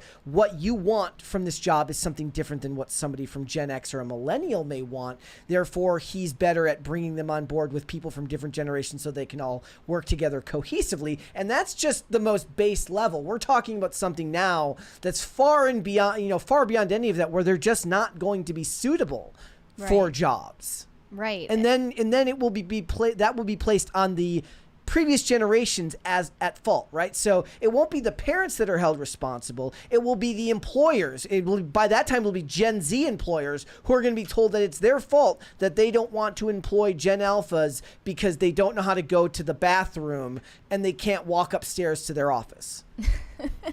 It's like, it's not that that's going to... It's not that these kids aren't going to catch up in some regards, but there are some ways that it's simply permanently set into them that they're stunted. So, I mean, I remember even just in college proofreading essays from my classmates in a creative writing course. And this was for a research project we were assigned. And these kids, like, I say they're kids, but they were other kids like my age, like 18, 19 years old. They were straight up illiterate. Like, they didn't know how to write a single sentence that is grammatically correct. Like, I didn't see spelling errors. I just saw you can't use the English language. What's weird is, like, you'd think that in the age of texting that people's grammar and actual spelling, not handwriting, but actual efficiency at writing would be better. Like, it took years for my generation to learn where to put commas because we just didn't type a lot. We didn't text a lot outside of text messages to friends. You didn't write outside of writing in college, you weren't writing extended paragraphs on a regular basis. That became, and even then you went and spell checked afterwards, which became a monotonous drone-like process where it says, I'll put the comma there and there and there. Now you actually have to know where to put it because your spell check on your phone isn't going to do that for you. Right. And it's normal for language to evolve, right? Yes. But the way it's evolving now is that meaning is completely dissolved. So that's worrying. And people are talking about DEI, and now that DEI is getting rolled back in at least federally funded institutions, we're going to see a return of competence and hard work and merit. But the problem here is that you're going to see even more planes falling out of the sky, buildings and bridges toppling over to the ground once Gen Alpha is responsible for creating our infrastructure. You heard it here first, ladies and gentlemen. Mary thinks that Vivek was right. We're going to have to import everyone with H-1B visas. The problem was never that teenagers were going to the mall too much. The problem now is that possibly teenagers aren't going to the mall enough. And actual babies, toddlers, and young children are not interacting with other human beings at all. Yeah. I mean, the problem with a lot of maybe Gen X, millennials, Gen Z is that they were kind of sequestered off into these fake social environments where they're only interacting with people their own age, and they didn't learn how to make their way in the world with other generations and negotiate responsibilities and things like this. The issue with Gen Alpha is they're not going to have even that limited amount of social interaction because their iPad, their tablet, is their primary caregiver. And I wanted to have end it with this more worrying statistic. People said from black pilling Mary. She's about to make it blacker and pillier. Yes. Well, 9 out of 10 of these parents considered their child ready for school, which is, I'm just going to say that's an absolute joke. Teachers say only 2 out of 3 children that they are responsible to teach are ready for school. And even that standard has been diluted over the years. This study finds an alarming disconnect between some parents and schools about what readiness for school actually means. That means the parents are expecting schools to parent their kids. Yep. And there's no end in sight. Idiocracy was right. Yeah. There's no end in sight to this trend because they want to abdicate their responsibilities off to the state. Well, just look at the way that people are mad at Elon Musk for exposing government overspending and waste. They're mad at the guy exposing the fact that your money is being wasted rather than being mad at the government for wasting your money. You know the most insane part, the most insane takeaway that they had in this article from The Guardian? It just must mean that these parents don't have enough support from government programs. Yeah, of course. Of course. Oh, it must be that. Yeah. Yeah. Yeah. Unreal. The answer is always more government to them. Yep. All right. Greg Duvier said, Phil, Anti-Fragile is definitely the album I needed for my workouts. Every song hits hard and the lyrics are fantastic. Cheers, man. Thank you very much. I appreciate it. Ulvin McGoth said, it's the 1-year anniversary of Helldivers 2. Meridia is now a black hole and the Illuminates are here and are hitting us with hit and run tactics. We just got a 9... I think that means gigabyte. Maybe GB instead of BG update and a portable hell bomb. I don't play Helldivers 2. Do either of you? Phil does. I play a little bit. I haven't played in a long time, but it was fun. But I'm not super into third-person games. I really like first-person shooters. So. James Coderidis said, Anti-Fragile best release since For We Are Many. Cheers. Thank you very much, man. I appreciate it. The Manic Mustache said, fine, since y'all are basement dwellers, apparently, is there a bad movie that you think would be better if it was made today? I think, wait, what do you mean? Like a bad movie from the 90s that would be better if it had been made today, maybe? I guess the good answer would be something where they were trying that, where the technology had just not caught up with the film yet. There's definitely examples of films where the concepts were probably ahead of their time, but that's more talking about whether it was received well rather than whether the movie would be better now. I don't know. That's a good question. Those whenever people ask those questions, I would need more time to think about an answer for those. Yeah, I don't know either. President J said, correct me if I'm wrong, Phil, but aren't you just contracted to a label and not employed by a label? Well, technically we were. I own the label. Maybe it's the proverbial you. Well, I own the label that we released Anti-Fragile on is my label. So we put it out ourselves. So technically we were, though. So all the music leading up to, like, in our whole career up until this most recent record is owned by another label. Yeah. Okay, Greg Duvier said Phil is Anti-Fragile, an independent record. It is. Yes. It is, yes. Not That John Stewart said Phil is a jerk and forced me to buy a record player. The album is a bop. Love the merch. Thank you so much, and I would have twisted your arm too if I had to. Father Timothy Curran sent us $1.99 without a message. Thank you. Thank you. Pop Culture Junkie said, a very smart, now retired A&R guy once explained the economics of the music business. My conclusion, picking talent is riskier than the stock market. Absolutely, because not only do you have to be able to predict the music, right, be like, yes, this is good music, but you also have to predict the reaction that people are going to have. There are intangibles when it comes to making a star, when it comes to making a big star. So you can actually have someone with great charisma and have them have mediocre to good music, and they can become a very big star. You can have someone with amazing music and mediocre charisma, and no one will ever hear their name. The charisma is extremely important. It's possible that the charisma is more important than the ability nowadays.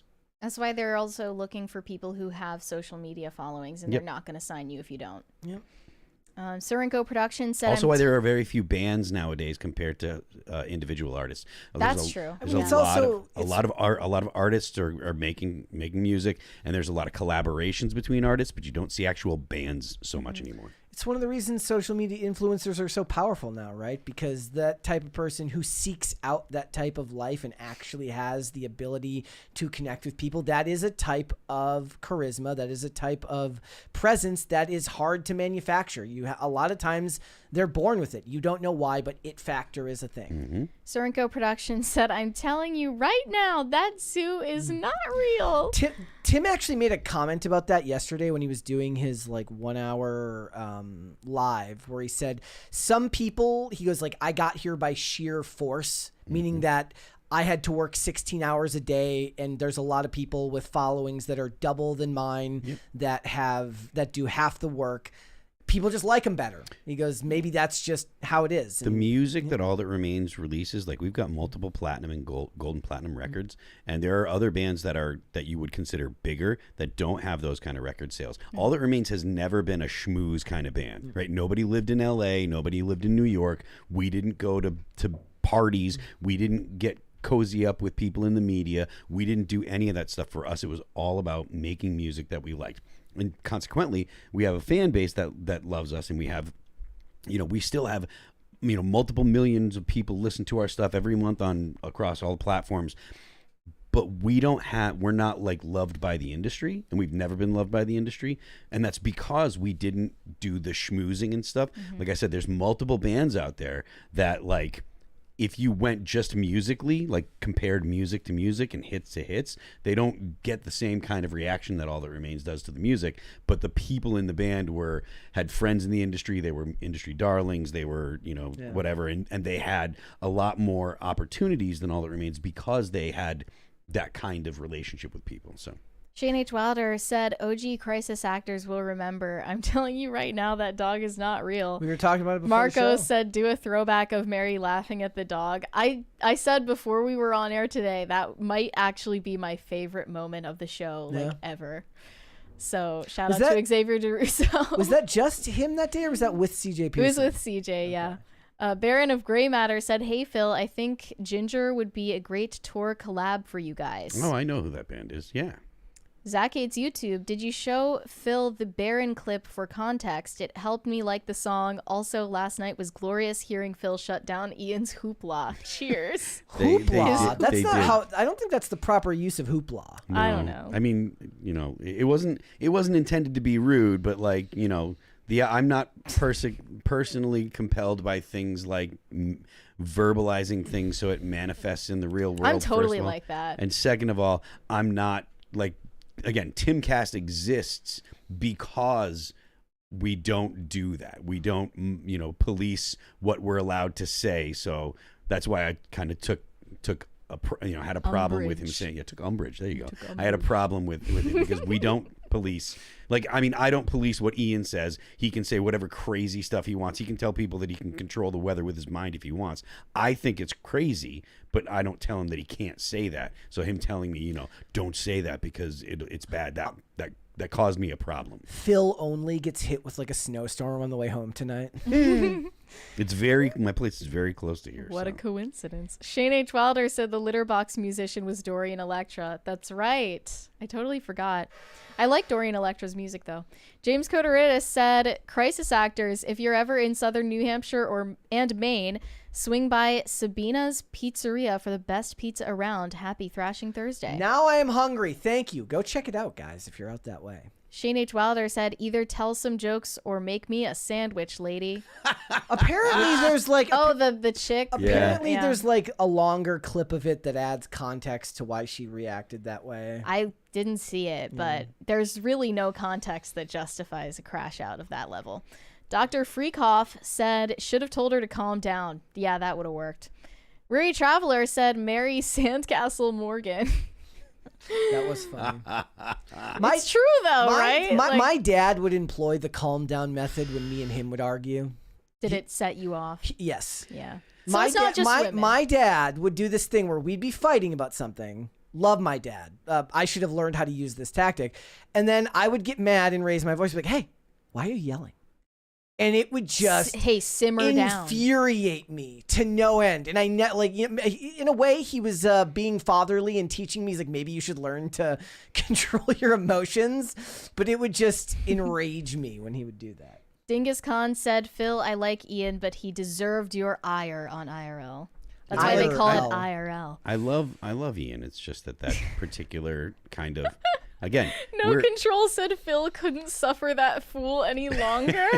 Okay, this is a little bit much. We love Ian. I do, but like I said, it was, considering, the whole reason that Timcast IRL exists is because we can say what we want and speak our minds. And so the whole, you can't say that. I was like, where are you, man? Like, who are you talking to? So Red Snow said, I cast shekels. It heals for 2. Your go.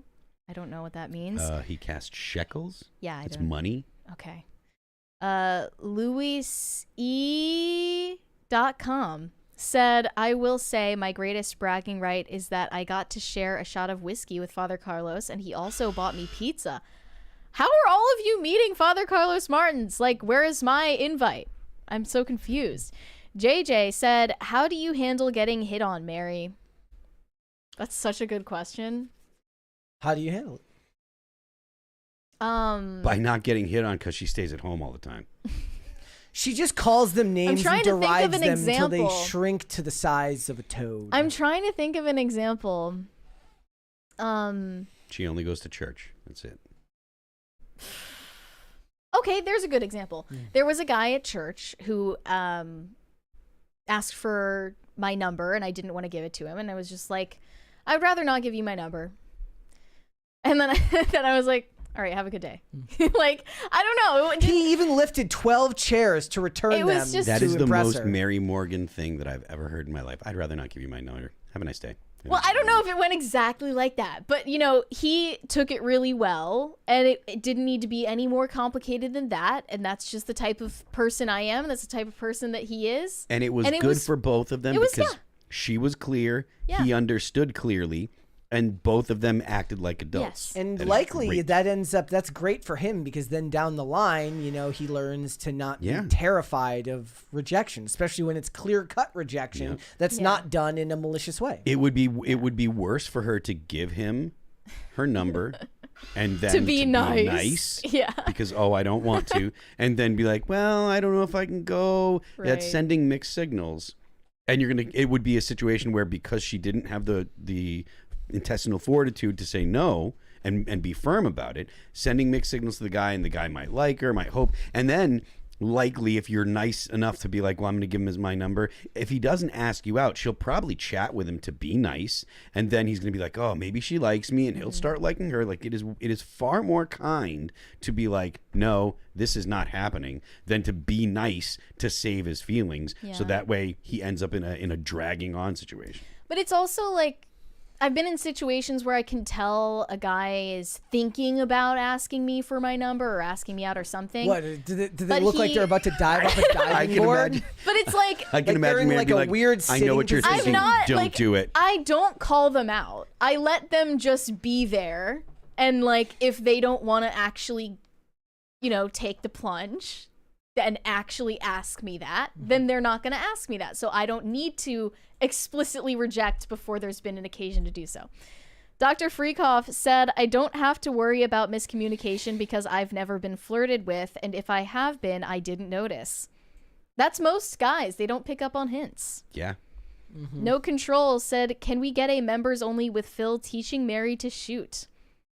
I have shot guns before, but I'm not great at it. Probably not, because any range that we would go to probably wouldn't want there to be videos. Although if we if we made a video, like we could make a video to put on YouTube about like us shooting, but we couldn't do it live. YouTube doesn't like to have live shooting anyways, because even if it's a member, gets demonetized. Yeah, because it gets demonetized. Any gun content gets demonetized. Any live gun content. Well, if it were, they mean like if they put it on the website or whatever. I thought most of the gun tuber channels were all demonetized as a matter of course. And that's why that's why sponsorships are so important. Maybe. Red Snow said, how can you not understand how to operate a book? Well, someone taught you. You don't know, but someone did teach you these things. And they're not teaching Gen Alpha. Which is just going to embarrass them further if that's what you say to them. Shane H. Wilder said, Father Martins knew my priest and came in for the vigil. That's how I saw him again. It wasn't the best of times to see him, but it was a pleasant surprise. Sounds like it, yeah. Mr. PKWT said, this is in the UK. How many are actually British? British? Compared to migrant families? I'm not actually sure. But I would imagine that it's a phenomenon that happens to all of the British people, all the people living on that island. Omega Red Fan said, Dr. Phil said 70% roughly of college students can't finish a book. Ouch. He said it on the Rogan Experience. Is that self-reported? Yikes. Gordon Shumway said the Brits should be more worried about teaching their 5-year-old not to shit their pants than them speaking like an American. Yeah, I mean, one of those problems is far more dire than the other. Shane H. Wilder said, how can they not know how books work? I was reading on my own when I entered school. Then again, my dad didn't trust schools, so taught me reading. He also taught me cursive when the school wouldn't. Yeah, I mean, that's the point. The parents are, for the most part, checked out, and they're not doing these things. Corn Pop said, Mary, do you see me? No, I don't. I'm in a completely different room than you. The Rumbling said, Phil, if you could collab with Baby Metal, would you? Also, who is your top bands you would collab with? Yes, and Metallica.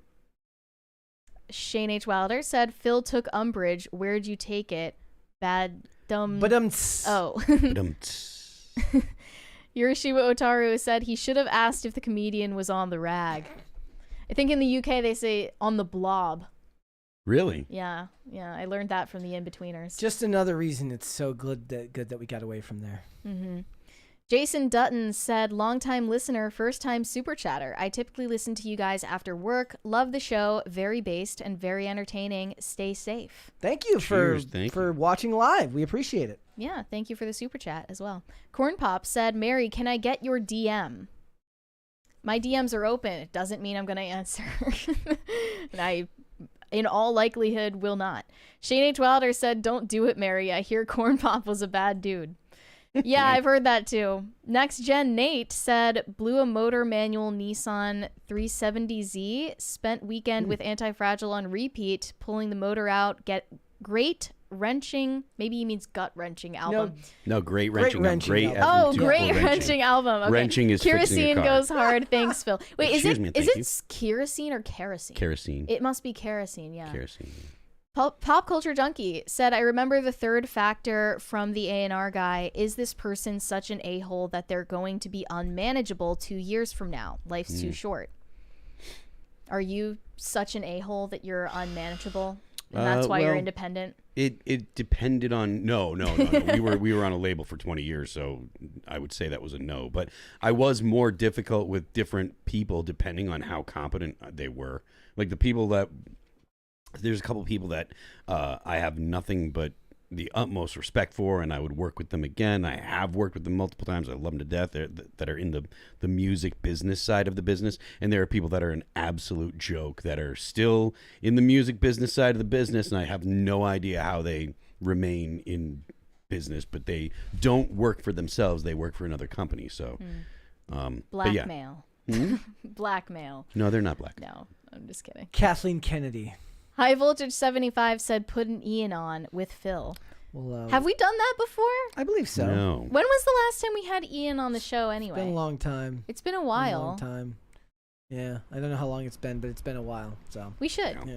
All right, guys. Before we go, Phil, can you put the mic down? Would you hit the like button on this video and subscribe to this channel if you have not done so already? And Phil, let everybody know where they can find you. I am Phil That Remains on Twix. I'm Phil That Remains Official on Instagram. The band is All That Remains. Our new record just dropped. It's called Anti-Fragile. You can check it out on YouTube, Amazon Music, Apple Music, Spotify, Pandora, and Deezer.